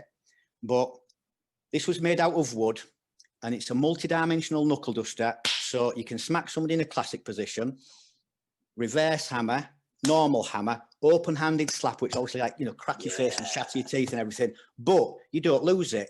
And you can still grab clothing and then use it like a fulcrum point, like you do when you check with a knife and use a knife. So, and we used to put these in our belts, in your little loops on your jeans, and go on the airplanes with them. Right. Yeah. And I got stopped 2 or 3 times, and they said, what's that? And in the end, I used to say to people, no, it's a massager. It's a self-massager. And they went, okay. So I used to walk on an airplane for 20 years with a wooden knuckle duster as well. So you turn that into brass, you make it out of wood, just redesign it a little bit. Right. And in the end, we always used to make the joke of, "Oh yeah, it's a pair of glasses." Genius. You go, guys. You're walking around with like a knuckle duster. So we devised that years ago as well. Hey, listen. So the Batman fans will kill me if I don't. Okay. Right. Yes. So listen. So let me ask you this. So who is Buster Reeves, and is he a blend of Buster Keaton and Steve Reeves? Well, what a fabulous question to open, Dwight. Right. let me do the Hollywood story for you, because I want to give credit to all the people that made any of that kind of possible as well. So in my very, very early years, when I first started training with Bob, and he'd put a dance seminar on, a guy called Chris Houter, who was one of the original Dirty Dozen American Brazilian black belts, came over. Through that connection, myself, Bob, and I'm not quite sure, I think it was James. James came to us with LA, and we went to the Machado school and started training with Higgin, John, and John Jack. And then I brought John over to the UK. It was the first time I'd brought somebody over from that caliber. And where was we going? What was I saying? I've lost what I was saying there. Well, you're going to end up at Buster Reeves. Yeah. So John John Machado came over to England, and I contacted Bob Sykes. That's where I'd missed the link. Bob Sykes at Martial Arts Illustrated to say, I've got one of the Machado brothers coming to UK. Would you possibly do an article on it? Wow. Well, he didn't know me at that time. He said, well, come over and see me. And I only lived about 40 minutes away. So I drove over to see him. And then he said, do you want to stay and do a little bit of training? So I stayed and do some training with him. And we just got on really well. Mm-hmm. And Buster Reeves just happened to be training there that day. And he said, I introduced you to Buster. So training with Buster a little bit. And I said, hey, what do you do? And he said, I've just started in the Hollywood movie industry. And I was like, wow, cool. And I just made the joke, said, if you ever need anything, let me know. And it kind of went like that a little bit. So Bob Sykes was the original connection, because without knowing Bob, I would have never met Buster. Right. And then Buster kind of went off on his journey a little bit. And we had about a 2 or 3 gap where I didn't see him so much because he was working on films. And this is how the Batman story begins. I get a telephone call one day from Buster. I'm on a seminar in Germany. And he said, hey, Andy, would you like to do an audition for a show called The Intimidation Game? And I went, I think so. I thought The Intimidation Game. And it sounded like one of those weird Chinese, them Chinese games where they do all weird things to people. And they torture themselves, don't they? Like an intimidation game. So my brain's thinking, is this some weird game show that I'm going to say yes and really wished I hadn't got involved in? And all big movies have code names, and he couldn't tell me because he's under contract of confidentiality. Right. So he said, would you be interested? So I said, yeah. I said, of course I would, Buster, yeah. He said, okay. He said, well, when you get back from Germany, I'll call you. Perfect. 2 weeks went by, and I'd not heard from Buster. And I remember driving home from the academy one night with my wife. It was 11 o'clock on a Monday evening. And I just said, I need to ring Buster. And my wife said to me, then she went, it's 11 o'clock, Andy, on a Monday night. She said, just ring him tomorrow. I said, no, I need to ring him now. I need to ring him now. Oh, well, I'm going in. And I just rang Buster. And I said, hey, Buster, I said, not heard back from you. Any news or what's going on with the thing? He said, well, you're at Shepperton Studios in the morning, aren't you? He said, I'll see you in the morning. I said, don't know what you're talking about. He said, you've got an audition tomorrow morning at Shepperton Studios in London. He said, didn't Dave Foreman ring you? I was like, no. He said, well, you need to be at the studios in the morning. So I'm like, right, okay. So I'll see you in the morning. So I ran in, I said, right, I've got 3 or 4 hours sleep, and then I've got to get up at like 3 o'clock in the morning and drive down to London for like 7 in the morning. And I did. And then this, for all the guys out there, this incredible thing happened. I walked into this room. I went down with Paul Strowther and my wife, and we walked into this room, and just loads of people. Yeah. Just loads of people, really talented kids, running up walls, doing triple back somersaults, all these things. And I was stood there, Dwight, and I was thinking, what am I doing in here? I can't do any of that. No, I can't do any of that. I mean, they're all just doing all this amazing jumping kung fu stuff. And I mean, it's fabulous, but I'm thinking, I can't do any of that. Like, what am I going to do? Anyway, the audition started, and it was a little bit like the X Factor. I mean, it's cold, and you get your few seconds, and it's like out or stay. It's quite a thing at that level. I mean, in the big films, they don't mess about because they ain't got the time, and it's like if you can, you can. If you can't, you just go away. So it's quite brutal. And they showed us a sword sequence, which was for the ninja part in Batman Begins. And it's where you got all the guys with the masks on in the middle of the temple, kind of midway through the film, where he's walking through them and got their opening and closing. And it was for a part in that. Mm-hmm. So I learned this sword sequence, and so halfway through that, I was like, this is just really not what I do. And I felt a little bit, I don't know, just disheartened with things like, this is not me, this is not what I do. And I just kind of said to the guys, there was Paul Jennings there, who was the coordinator and eventually the guy that employed me, which I'll tell you that story. Dave Foreman, the fighter ranger, Buster Reeves, Mark Mottram, and a few of the guys there. And I just kind of said to, I think it was Paul and Dave, I said, this is not really me. I said, can I show you what I do? And there was this silence. And I thought, I've this up. I'm just going to turn around and go, like, get the out of here. And there was just like a pause, and it was horrible because I went, I shouldn't have said that. I shouldn't have said that. This was not the place to say, can I show you what I do? And they went, okay. So I started to do a bit of JKD, bit of Carly, bit of Salat, bit of things. And then I started doing some of, like, you know, the KFM kind of stuff. And he went, wait, whoa, stop. He said, what's that? I said, it's kind of what you know, what we do. I said, it's called KFM, but you won't have heard of it because we've only just kind of started on this public circuit with it. He said, just do something like that again. He said, can you like fight 2 or 3 people with that and sort of move around? And I said, well, yeah. So I did some things, and then they went, go and get the camera, So the guys came back with cameras and they filmed it. Really? And they sent it direct to Chris Nolan in LA. Yeah. I stayed for lunch.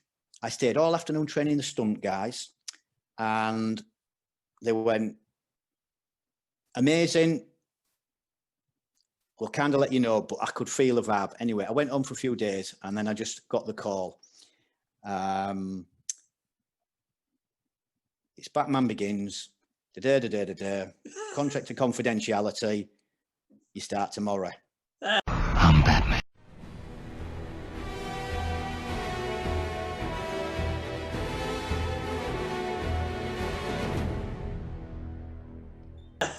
Boom! I was like, yes. Yeah. And Paul Jennings said a wonderful thing to me. He said, I've been in this industry a long, long time. And he said, I've seen everybody. He said, I've seen everything. Everybody in martial arts is trying to get into, especially the A-list Hollywood, like the top. Yes. Yeah.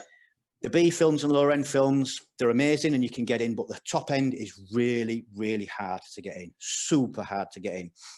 And he said, I've seen everything. But he said, it takes a lot to impress me.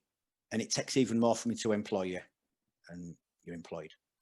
I was like, wow, that's kind of pretty cool. Very cool. And that is how Batman started. So it started through Bob Sykes at Martial Arts Illustrated. Buster Rees was a student of Bob Sykes. A telephone call from Buster.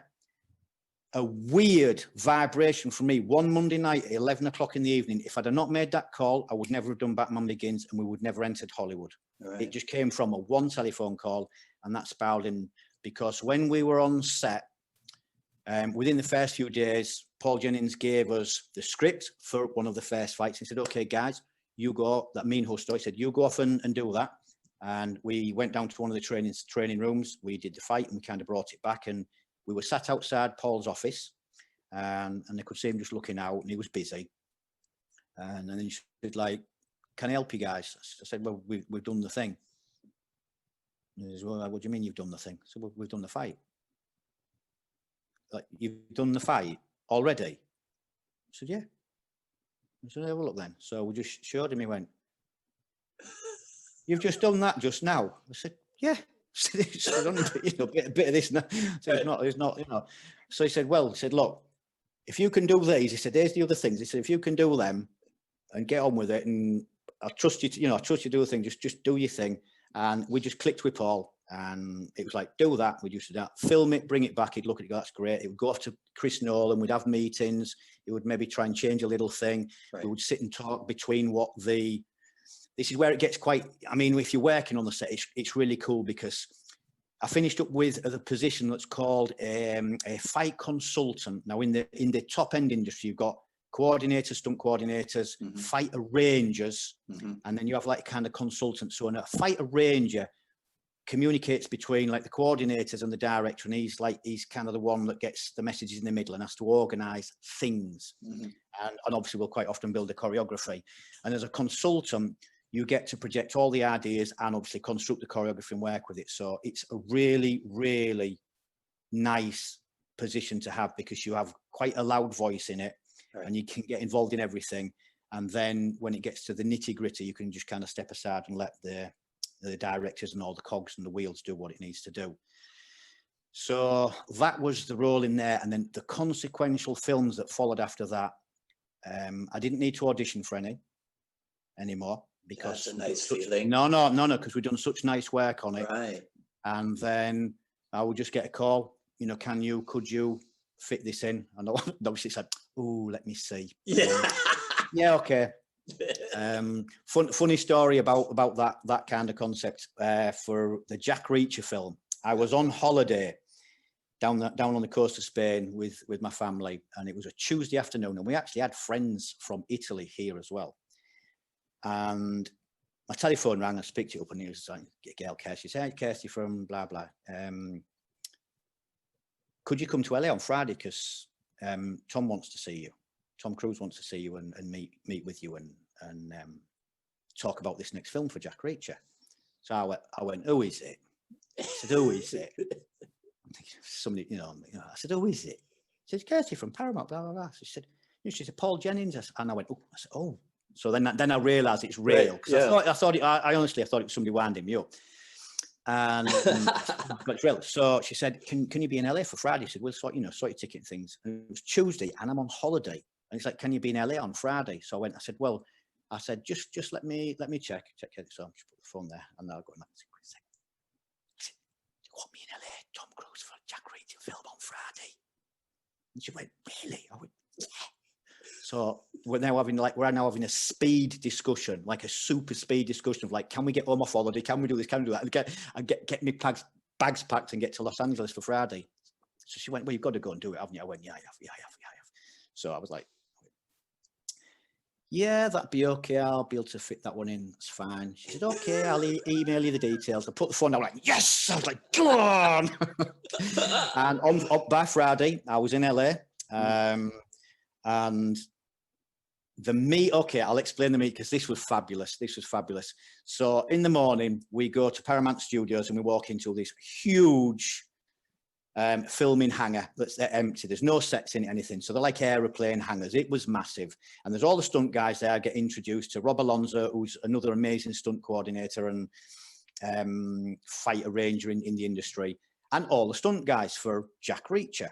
So I'm training with the guys, they introduced me, and they're all great. They're really nice to me because I'm kind of stepping into their territory, right? But they were really accepting of me, which was awesome. So I had a really nice vibration with that. And then we get the call, walkie-talkies. It's like, Tom's on his way. He walks in with the entourage. There's the director and all these producers and everything. So there's all the stunt crew and there's all of the Hollywood thing and Tom just walking across. Paul Jennings and Tom meet up. It's like, hey, Tom, nice to meet you. Good day. It's like, got Andy here and da-da-da-da-da. And then Paul just turned around, like, I was just totally not expecting this. And Paul Jennings turned around and he said, well, over to you then, Andy.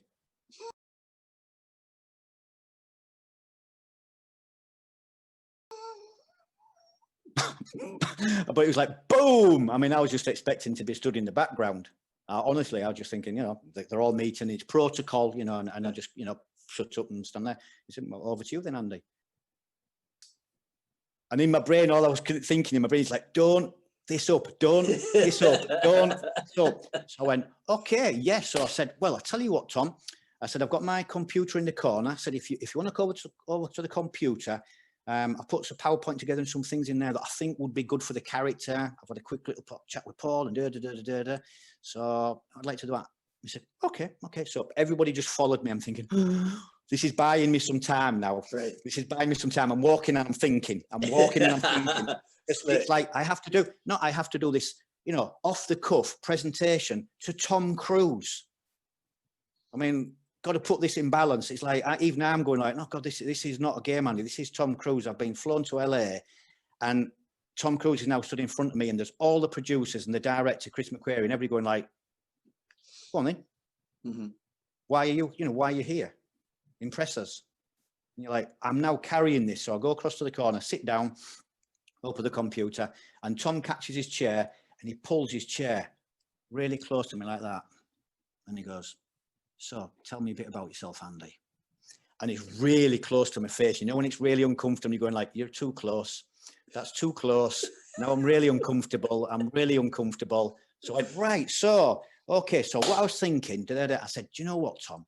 I said, rather than me sat just talking to you and talking about things, I said, I would love to do a participating presentation where I talk about a thing and then we show it and we try and work it with the guys so you get a real feel and a real vibration for the work. And he went, I like the sound of that. He said, yeah. He said, so I said, okay, well, I've got this part here. Look, I said, my first initial idea was, because it was that 5-man fight was the first thing I was presented with. The fight where he walks out into the street and the 5 guys go outside with him. Yeah. That was the first fight that presented to me. So I said, I was thinking about this and the ideas. So I said, if we jump up, and I got the stunt guys up and we got them all in like a circle again, like a 4-man box. And we started with the principals, and I was saying, okay, so what kind of emotion is in this fight, Tom? I said, is it like, you know, bam, bam, bam, finish, or is it like bang, some dialogue, a joke, you know, like they have the little jokes and the little skits in the middle of a fight, and then it continues again. And very quickly I understood there was emotion in it, and there was some like stop, dialogue and fight, and stop and dialogue. So that changes the whole vibration as the person that's trying to create the fight, because obviously you now have to present not just a technique, you've got to present an overall picture and view with the emotion and then the physical techniques with it. But like now, not in 2 weeks, now on the spot while everybody's watching you. It's like, whew. So I started walking through, and he went, "It's fabulous, this, Andy." He said, "I get it." He said, I really get this." He said, "This is just, he said, fabulous. It's fabulous." So I did the presentation, finished the presentation. Everybody was really happy. I'm like, I'm just kind of coming down. Chris McQuarrie, the director, he came up to me where he just went, he said, "Andy," he said, "that was a fabulous presentation." He said, "Well done." I said, "Well done, Andy." He says, "Really good." I went, "Oh, well, thanks. Again, which was a little bit like my first day at Shepperton Studio, everybody kind of said to Tom, said, "What would you like to do now?" He said, I want to stop and do a bit more training. It's like, okay, if Tom wants to train, we all stop and train. So we trained for quite a few hours on this one. And at the end of that training session, he came and sat next to me. He said, "You know what, Andy?" And this is for me. This is just a personal thing for me. It doesn't matter for anybody out there. This is for me. I'll carry this in my heart forever. And he said to me, he said, "You know what, Andy?" He said, "This is absolutely fabulous." He said, "I would love to study this for 6 months." He said, "It's never going to happen because of my life." But I said, "I would love to study this." He said, "I just love what you're doing and the way you think." And in the next days from that, he did what Tom Cruise does, because he is amazing. Love him or hate him, at work, he's amazing. Right. He's amazing.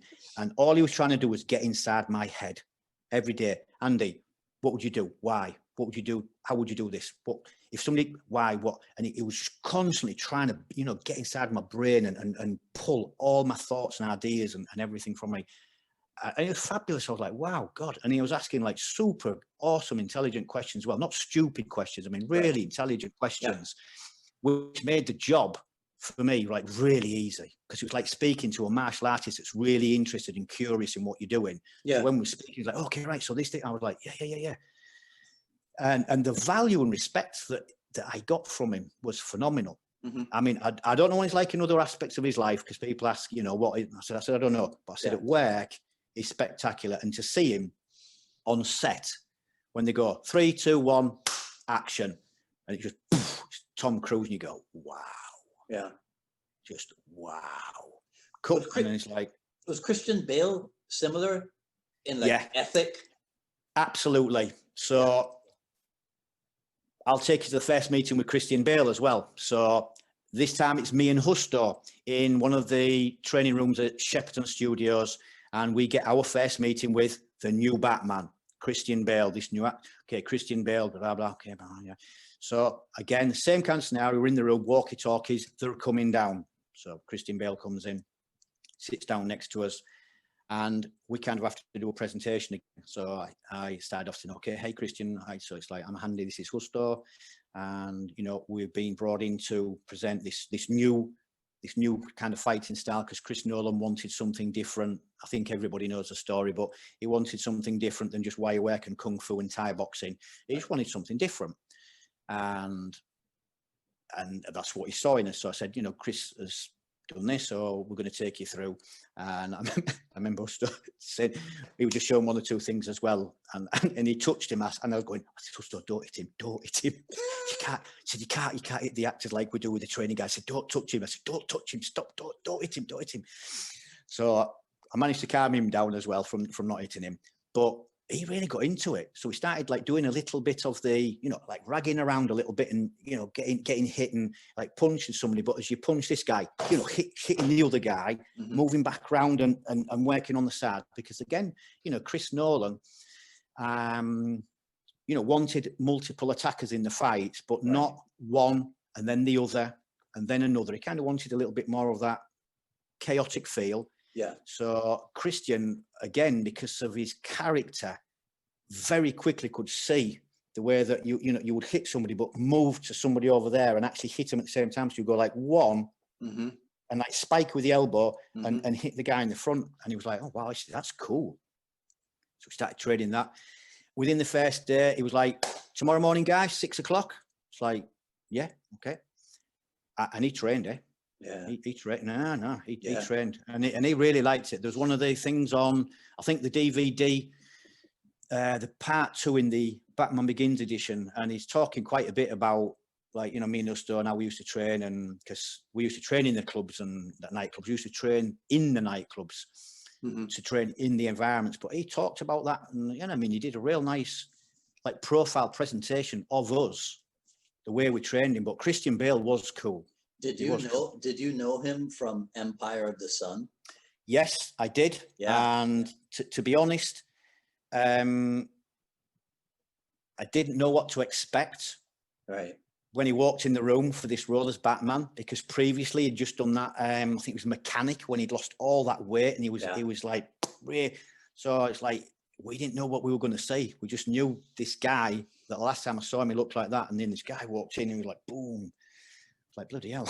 It didn't look like that a few months ago. Yeah. But super focused as a professional actor again, 1,000,000% in our brains all the time. How, why, what, Yeah. and our role is really nice because they listen to you. Maybe in other aspects of it, I don't know. Maybe they're a bit more like, hey, I don't know. But with us personally, in our specific role, they sit down and they listen, because we're there to teach them the thing that they want and they need. Yeah. So they sit and they listen, and it's fabulous to work, at that level where the lead actors. They're like, I'm not going to say they're like little kids, but they're almost like little kids. Like, give me the information. Tell me more. Tell me more. It's like, wow. That's like having a super dedicated instructor that's going like, why do you do this, Andy? Tell me this, tell me that. They're the same. Hey, Andy, so have you worked with or even had conversations with Jeff Imada, Chad Stahelski, Tsuyoshi Abe, all of the Inasano stunt guys? Yeah. I know from again, way back with Bob, Damien, and Jeff, and then Chad and Dave Leach of 8711. Yeah. And I'll tell you, I'm speaking, I don't know if I should tell you. I'm speaking with somebody at the moment about another cool film. I won't say. Okay. But it's another really cool, super cool, kind of related through that. So we'll see how that goes. Until things are signed, it's never done in the film industry, because the film industry is weird. And then obviously all this COVID thing, I don't even know when the airplanes will be flying, so I don't know. But if it comes through, it's another really cool thing. But yeah, I know all the guys from years ago, and 8711 and all the guys, and like Keegan. I find that to be one of the most fascinating aspects of our JKD family, man. Yeah. The way Bruce Lee's lineage has continued, and the way Bruce Lee's spirit is still alive and thriving in Hollywood, and the fact that if it wasn't for Dan Inasano, Dwight, I've sat and looked and observed at this throughout my entire life, and my personal observations and opinions are very similar. At that moment when Bruce departed from the planet, Dan carried the flag. And then many years later, we all know some of the political history, and we won't get into any of that, but Dan carried the flag. Regardless of what or where or how, but Dan carried the flag. Okay, so now you have to explain this to me. So I'll try. So I'll try. How does the deep self-defense aspect is now modified for Hollywood? But you can also teach it to kids. Yeah. How does that work? That's a good question. That's a good question. The education for the children, because you know, joking aside, there's a lot of work gone into it, and there's a lot of really good guys working on that. Okay. And it's the way, you know, many styles do this. We aren't the only ones to do this, but it's the way we transform the information slightly more into a game. So, for example, when we're working in the fight, we would maybe use like the box, the L shape, which is a lower part of the box, which is obviously kind of a setup to make the shape one to get the entry point to enter. With the kids, they'll play a thing and they'll just try and touch them.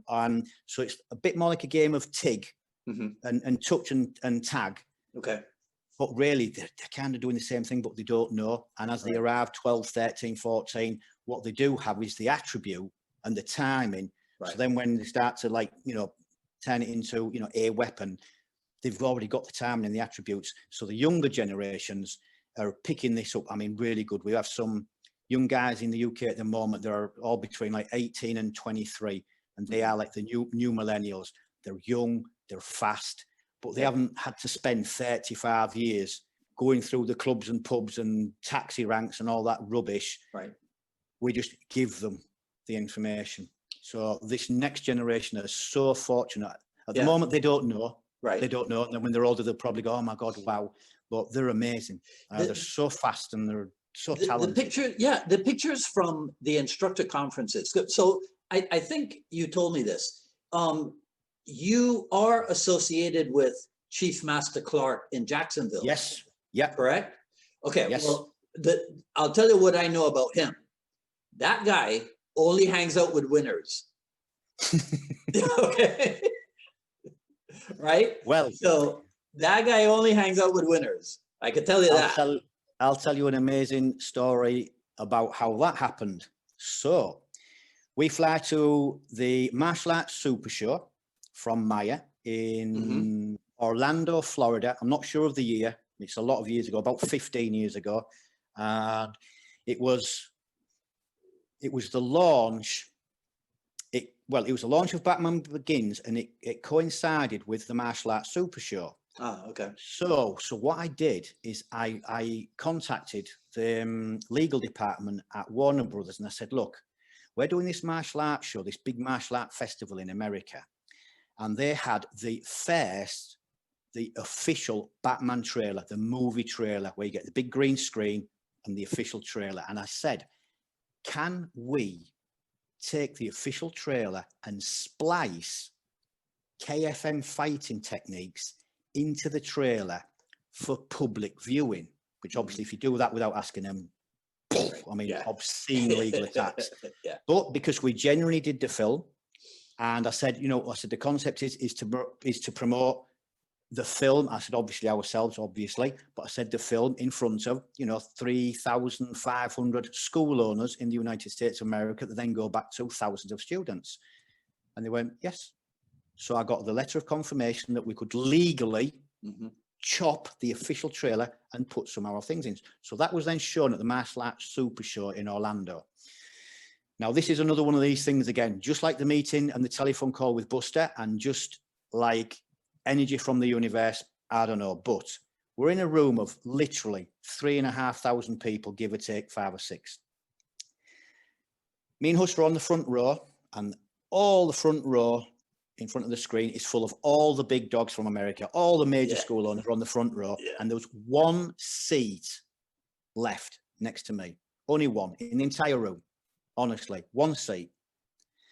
So we sat there and they're getting ready for the presentation, and literally 30 seconds before it all started, I saw this guy in the corner. I came in and just sat down next to me, and I kind of just like looked a bit, and I thought, I'm sure that's that Master Bill Clark guy. I'm sure.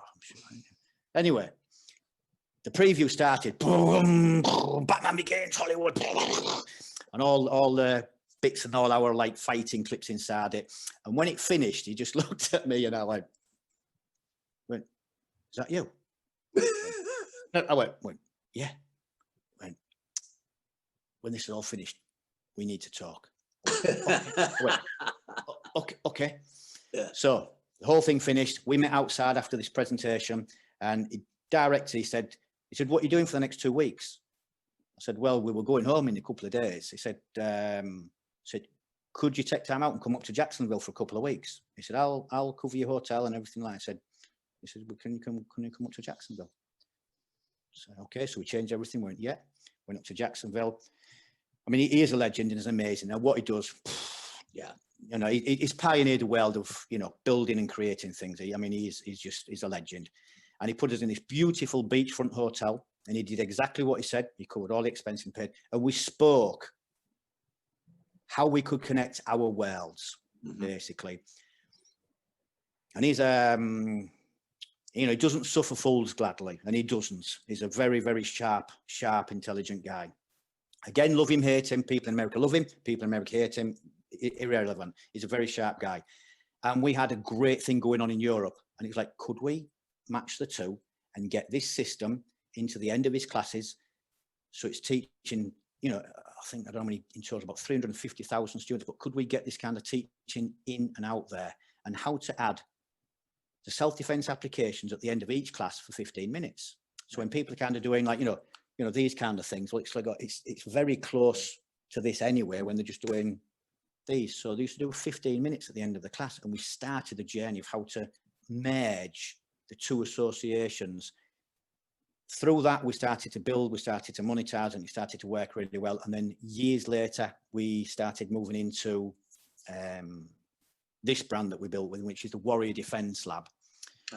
And we built different parts of the Krav program and the advanced Krav program, and how simple things start to become a little bit more efficient and dealing with mass attack a little bit more. And we built that, and then we built it online, and that's turned into a you know, fabulous business. Okay. Yeah. And 15 years later, we're still working solid with him. So I was going to ask you that, because right at the beginning of our conversation, you mentioned the spear system. And Yes. so I was going to ask you, is spear and Krav, is that the stuff that DL is mostly compared to? I think, yeah, Dwight. I think if people are judging us back from the KFM days, it was when Tony Blauer and the Spear was quite big on the circuit. He was teaching a lot of police departments. Right. You know, and the Krav Maga was making obviously like big waves in America. And then we hit the public circuit in 2000. We launched as a public unit in 2000. And yeah, we were compared with, or, you know, looked at in as the same kind of, you know, placement in the market like Krav, and kind of against Spear, because the British police adopted Spear, and then they started to see how, you know, this kind of thing is basically just this, but just open. Yeah. So if you bring your hands back from this, you go, well, that's on the end of it. So the police liked that. They were like, wow. So we don't have to change everything. We just learn some adaptations to what we already know. Right. And we're not going to kind of like dump everything and try and reteach everybody. It's like, no. Go, this is an open version of this. You just go, it's closed, it's partially open, it's long range open, just like ranges, long, middle, short. So they went, we get that.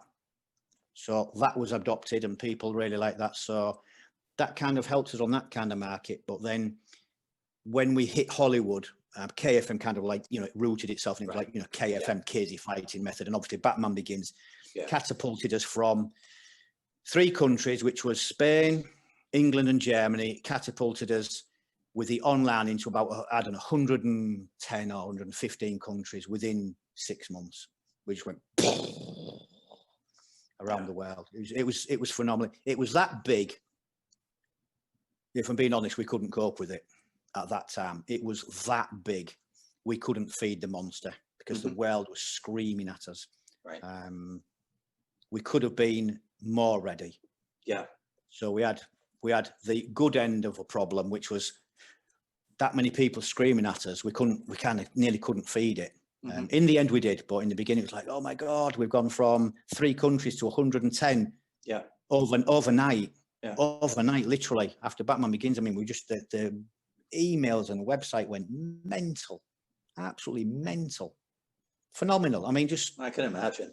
No, I mean, Dwight, you know, I'm a normal kid from an old fishing town in Yorkshire in England with, you know, with a dream. You know, I was always dreaming of something, and, you know, and then, you know, this takes us back always to the same route again, you know, Bruce Lee movies, Enter the Dragon, an advert for Bob Breen and Danny DeSanto. I went to that, and Yeah. you know, it always goes back to that. And wherever I am now, it always stems from that little trickle of the stream as it's running to this river and this ocean now.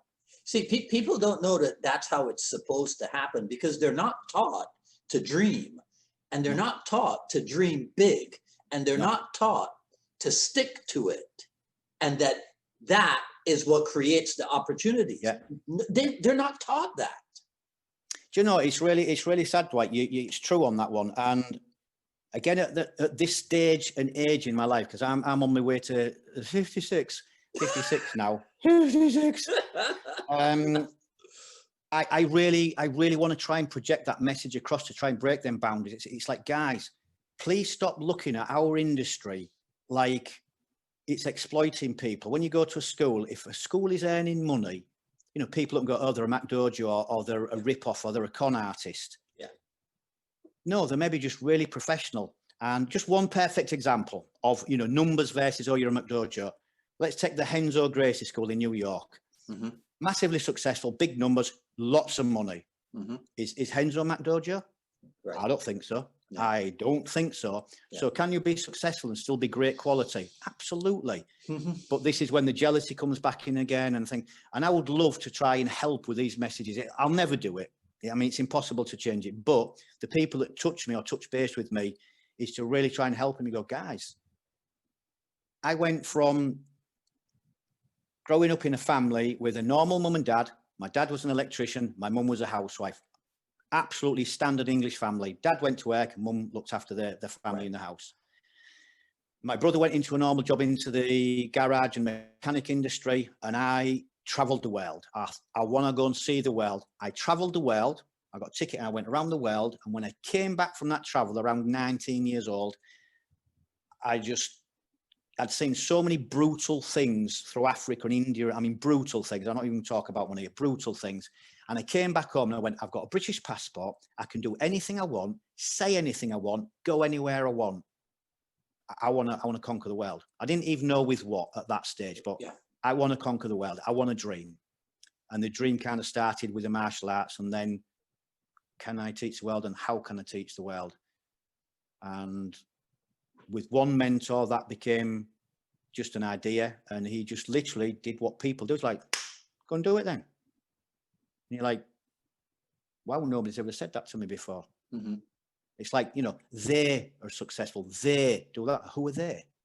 We can be there. Yeah. You know, anybody out there can go and build a global organization. I mean, when KFM went down, which we'll talk about shortly again, because people are always curious about why that went down. But, you know, we rebuilt not just a martial arts school, we rebuilt an international global brand. Right. We took KFM down as a company in the August of 2012. And I was immediately in touch with the British Franchise Association in the UK. I flew over to Scotland to see a lady over there. And I said, look, we've just taken the company down, and I want to change the business model to a franchise and streamline the systems better and make it more efficient. I said, how fast can we get this done? Bearing in mind, we've just kind of taken the company out in August, end of August. And she said, well, if we work on it quite tight, 2 years. I went, 2 years? I said, I ain't got 2 years. I said, I've got the world screaming at me going, Andy, what's going on? What we're going to do? People are trying to choose between, like, you know, obviously myself and what they're going to do, where they're going to go. I said, I ain't got 2 years. She said, well, if we work really hard, we can do it in a year. I went, oh, I said, that's no. I said, I need this opening in the next like 8 weeks or something. She went, impossible. She went, impossible. So from September, October, the 16th of November, we opened the UK franchise. 9 weeks after we closed, she came to the launch, sat there and went, how did you do this in 8 weeks? How did you rebuild a complete franchise with all the franchise operations manuals and the whole system of everything? The instructor process, the assistant instructor process, the grading systems, the whole system in just 8 or 9 weeks. From not being a franchisee, because we used to work off an old license model, a really old model. Right. Yeah. And we jumped into like the complete, you know, completely different level, and we built it in 9 weeks. and we launched it, and it went poof. Within two years, 24 months, we did a conference in London, which I think I sent you the documentary about that conference in London. That was a fabulous event because we had Phil Norman there. Phil had come down for that one with Jake. Bob was there. Eddie Quinn was there. Bob Sykes was there. There's lots of great people there, but I mean, it was a fabulous event. Even I look back and go, that was one of the best events, if not the best event we've ever put on. And on the night we had like the big gala thing, and we did that from less than zero, because when we closed KFM, Justo kept the KFM in the KZ, and it was supposed to be, everybody was supposed to rebrand, but he decided to stay with that. So Defence Lab didn't start from clean; it can start from under. Yeah, we had to fight to get back to just, well, what is it? What is it? What is this Defence Lab that you're doing now? Then what is it? So we had to like battle against that to get to zero, and then catapult it back into a global organisation that trained hundreds of instructors around the world. But we did that in 24 months from zero. Wow. Yeah. The name Casey, why? Yeah. Casey was Justo's old nickname when he was a young boy. And when I first started coming over here, he had in the thing like Casey Fighting Method. And one day I provoked the idea. I said to him, look, Justo, I'm struggling with some of the things for teaching for the street, because there's certain things that I'm not completely convinced about. Let's just say that. I'm not completely convinced about certain things in the pub club environment. Why? Because I know. But I said, I know you know too. Because, like I said before, even we split and separated, he was amazing in his day, and he could fight. He could really fight. I said, why don't we go out there with our dream? I said, why don't we just try? Why don't we just go out there and do what our expression is? Yeah. Nothing more than that. Nothing more than that. It's like, we like to paint like this. Let's try. Let's just try. Oh, I don't know, because... Anyway, in the end, we did. And we made the decision to go into the market and, right, what we're going to call it, Andy Justo's Fighting Method, or, and whatever. And I said, well, we've got Casey Fighting Method, but that's already exists. I'm only known as Andy Norman. I haven't, prior to that, I didn't have a brand. So I go, I'm just Andy Norman. And you're Justo, and people can't even say it because they go like Justo, whatever. They can't even say it. They couldn't even say Casey, KZ. This, people still can't say that. But we had KFM. So I said, why don't we do a brand like BMW cars? BMW KFM. KFM. Okay, and that stuck, and we just built it. And I built it with BMW in mind, KFM, a brand. Right. The concept behind that, Dwight, is with a brand, you can build and leave a legacy. And I'll give you a really simple example for any and all coaches out there as well, is it doesn't need to be Andy Norman all the time. If we have a DL seminar on, we've arrived at this now. I've passed the stage of how do you do it. We've arrived at stages like who's coming. Not if Andy Norman don't come, there isn't a seminar. It's who's coming. Is Andy coming, or is one of the other top crew coming?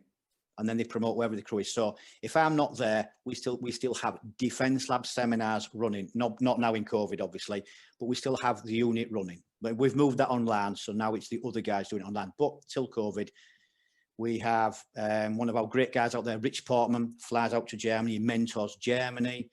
Why? Because they're just all great guys, and the way we've built the crews and the teams. Yeah.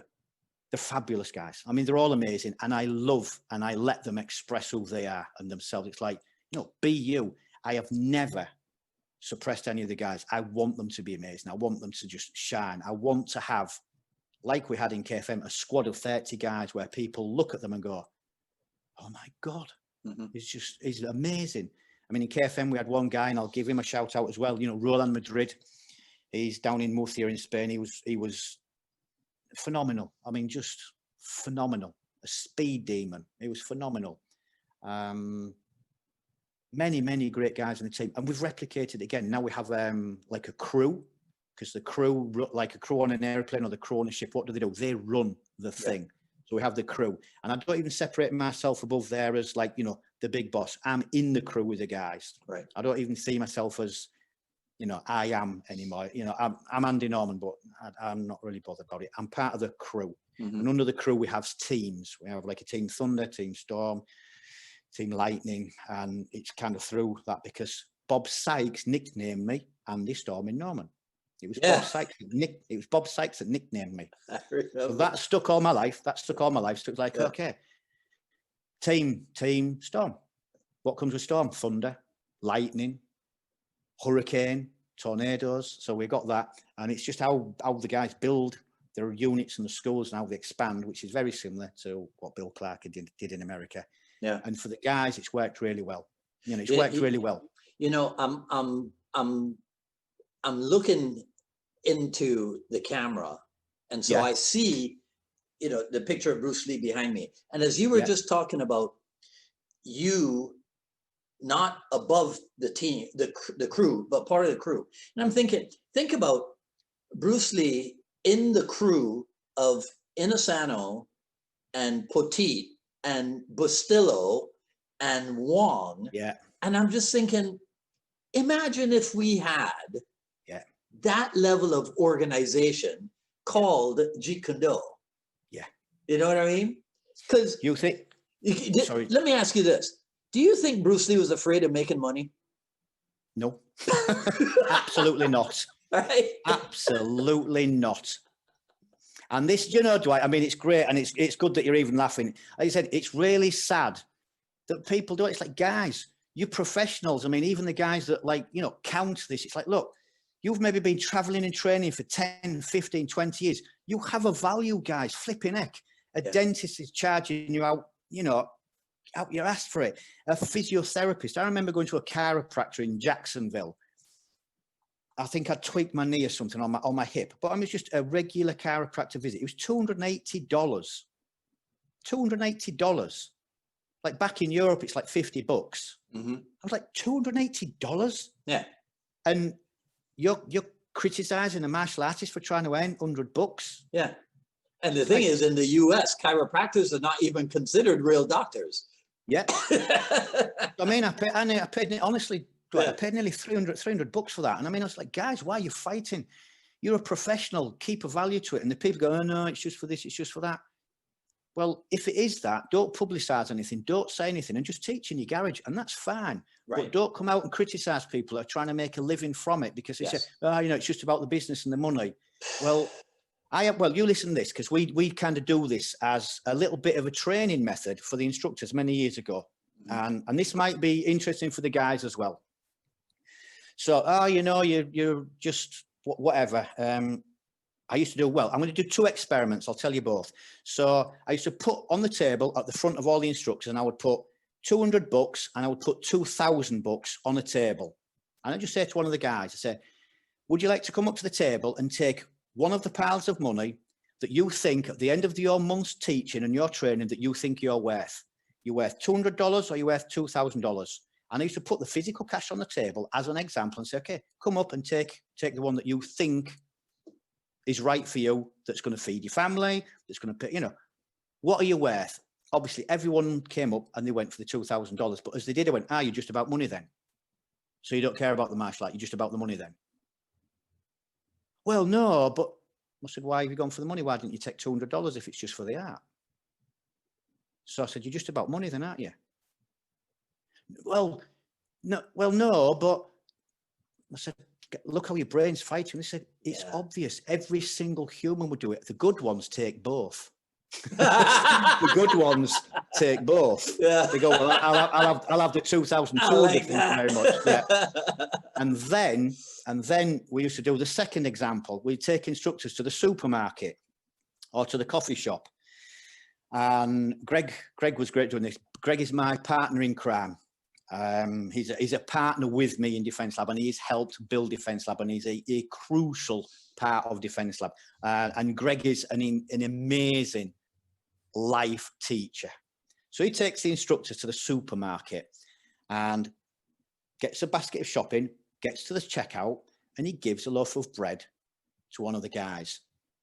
They stand there and kind of go, why have you given me that?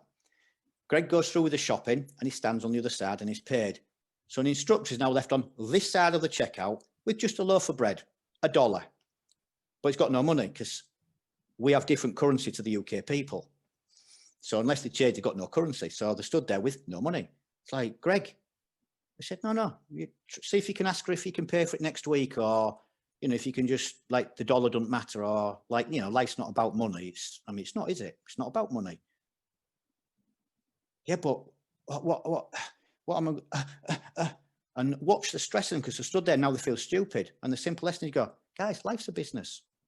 You can't ask, can you pay for a loaf of bread next week at the supermarket? Can you pay for the petrol next week? Can you just give me this and I'll pay for it next time? Or it's only this, or it's cheeky to ask me for money for that. Or why are you charging that much money? It's a loaf of bread and it's $1, finish. And if you ain't got the money, you can't have it. Yeah, but it's only $1. It's $1. Try leaving Starbucks without paying for your coffee. You'll get a tap on the shoulder. You know, you get the chance to say, excuse me, you forgot to pay. Oh yeah, sorry. Or, well, blah, blah, blah. Then it's security. And if you're still arguing, it's the police. For a coffee? Really? Yes, guys, because life's a business. Your entire life's a business. So why shouldn't your educational skill that you spent 10, 15, 20, 25, 30 years have a value? Why shouldn't every JKD instructor be earning a really great living? Why shouldn't he? Because, like you said, Bruce is not afraid to, and look what Bruce would have done. He was pioneering into the movies, and, you know, bless his soul, if he'd have not left this world too early, I mean, what would he have done and where would he have gone? Who knows? But I'm sure it would have been completely evolving. And I'm sure he would have strived to be, you know, in the stratosphere, and people would have been following that. Yeah. Well, just follow that philosophy then. Yeah. He was a pioneer. I mean, he was changing the training each week, his concepts of why he was changing it. This didn't work, so we're adapting it and moving. He was trying to do the Hollywood films. The guy was a machine. He's like, that should inspire people to follow that path and not resist it. Right. You know, not resist. We live in a monetized Western world, right? And we do. I mean, we like it or we don't. Yeah. Life is a business and we live in it. Why shouldn't a martial art teacher have a value, and why shouldn't he run a successful school? And why should he be embarrassed or feel bad, and even worse, be criticized for just doing what literally every other businessman tries to do, which is make it work? Right. Yeah. And sadly, we're still battling with that in our industry, sadly. Yeah. Well, with more examples like you at some point, you know, hey, listen, it's 2:15. Is it 2:15? It's 2:15, man. No. But as the night walker, I really, yes. I appreciate it. But I think that's a good note on which to wrap this up. But awesome. You got to come back and we'll just talk mindset out of martial art. You know, next time. I would love to, Dwight, because I've got like a little list here, and I've got so many other things, you know, to touch on. That's to talk a story, but also maybe to help people as well. And I've got things about well, there's many other people I want to speak about, and to show people different ideas of the way that things are evolving and moving. Okay. I'll show you one last quick thing before we go. It's just a little thing for the guys out there. So we live in Spain, and generally a massive part of the year we wear a cap, Bermuda shorts and flip-flops.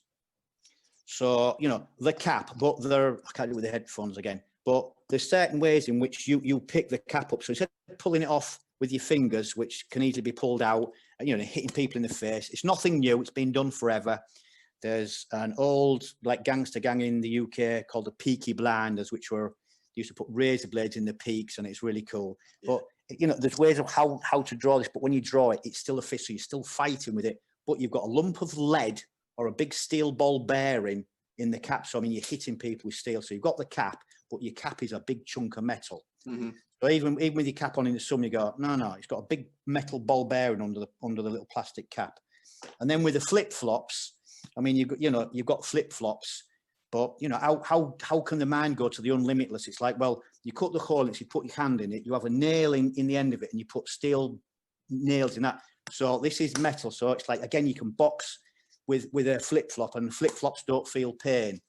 And it's how we can take everyday objects, right, whether it's a flip-flop, and can you turn it into something more than a flip-flop? Because I always say to people, if there's a secret in the martial arts, what is it? extracting something more from something we already know. That's it. Because there are no secrets. We know there's no magic. Yeah. But we can get more out of it. Like, you know, are you putting the nails on the hooks and your sticks? And if not, why not? When you're training Hubud and you're training it with your open hands, why are they open? Why are they not closed? Because if you're doing Hubud with a knife, your hand is closed. Take the knife out. Does it stay closed or is it open? There's reasons why. And these are maybe lots of other things we can discuss in another moment about. For sure. For sure. Hey, all man. kinds of things. Okay. So defenselab.com, is that the best place or is Facebook better? Or no, or I think defenselab.com is a place now because everything's on there now. We've moved and migrated everything to that one. Hey, man, this has been an immense pleasure. I'm so glad we were able to do this. It's great. I can't believe how fast the time's gone because I just, you know, I'm going to still say to all the guys that, you know, Bob and Buster and Phil and Eddie and Chris Out and John Machado and Browley Stim. I mean, there's loads of guys that we've just run out of time. Yeah. Now we'll do it again. We'll do it again, my friend. Awesome. All right. Okay. Been an absolute pleasure. Same here, man. Alrighty. You take care. Take care.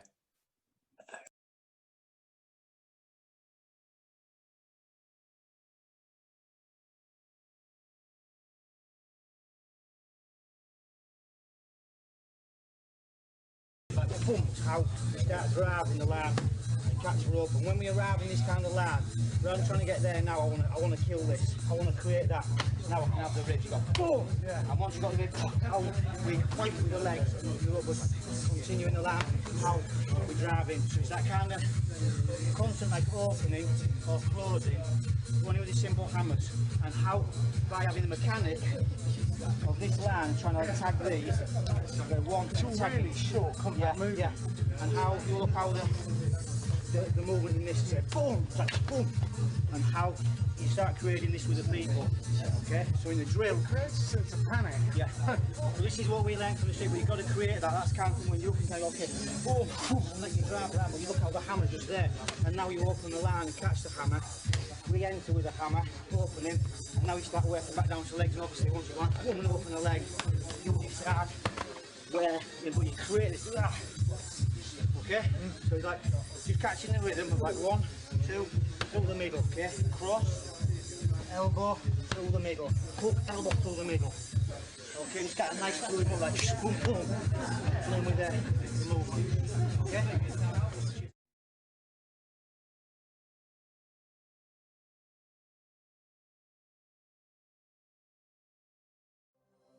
What's my first major problem with Paul? You can push and pull me? Yeah. Yeah, the hand in it. He's got a loose hand. That's why if you wrap, I mean, I know people say, oh no, hard your head, but you can touch the head and you can hit the head really easy. It's a problem. Controlling the shoulder helps, doesn't eliminate, okay? Helps, and by turning and cranking his neck a little bit, makes it a lot harder for him to start finding you. Our first shot is, if I feel the arm coming up, I'm gonna smack him in the face, but I'm gonna go 1, 2, 3, we hit at the same time. So you've got like this kind of motion working with it. And it's to control the arm in the concrete, hit his face in the concrete, he pushes back around again, look, he moves it, hit again. So it's 1, 2, up, 2, and control the arm, 3, 4,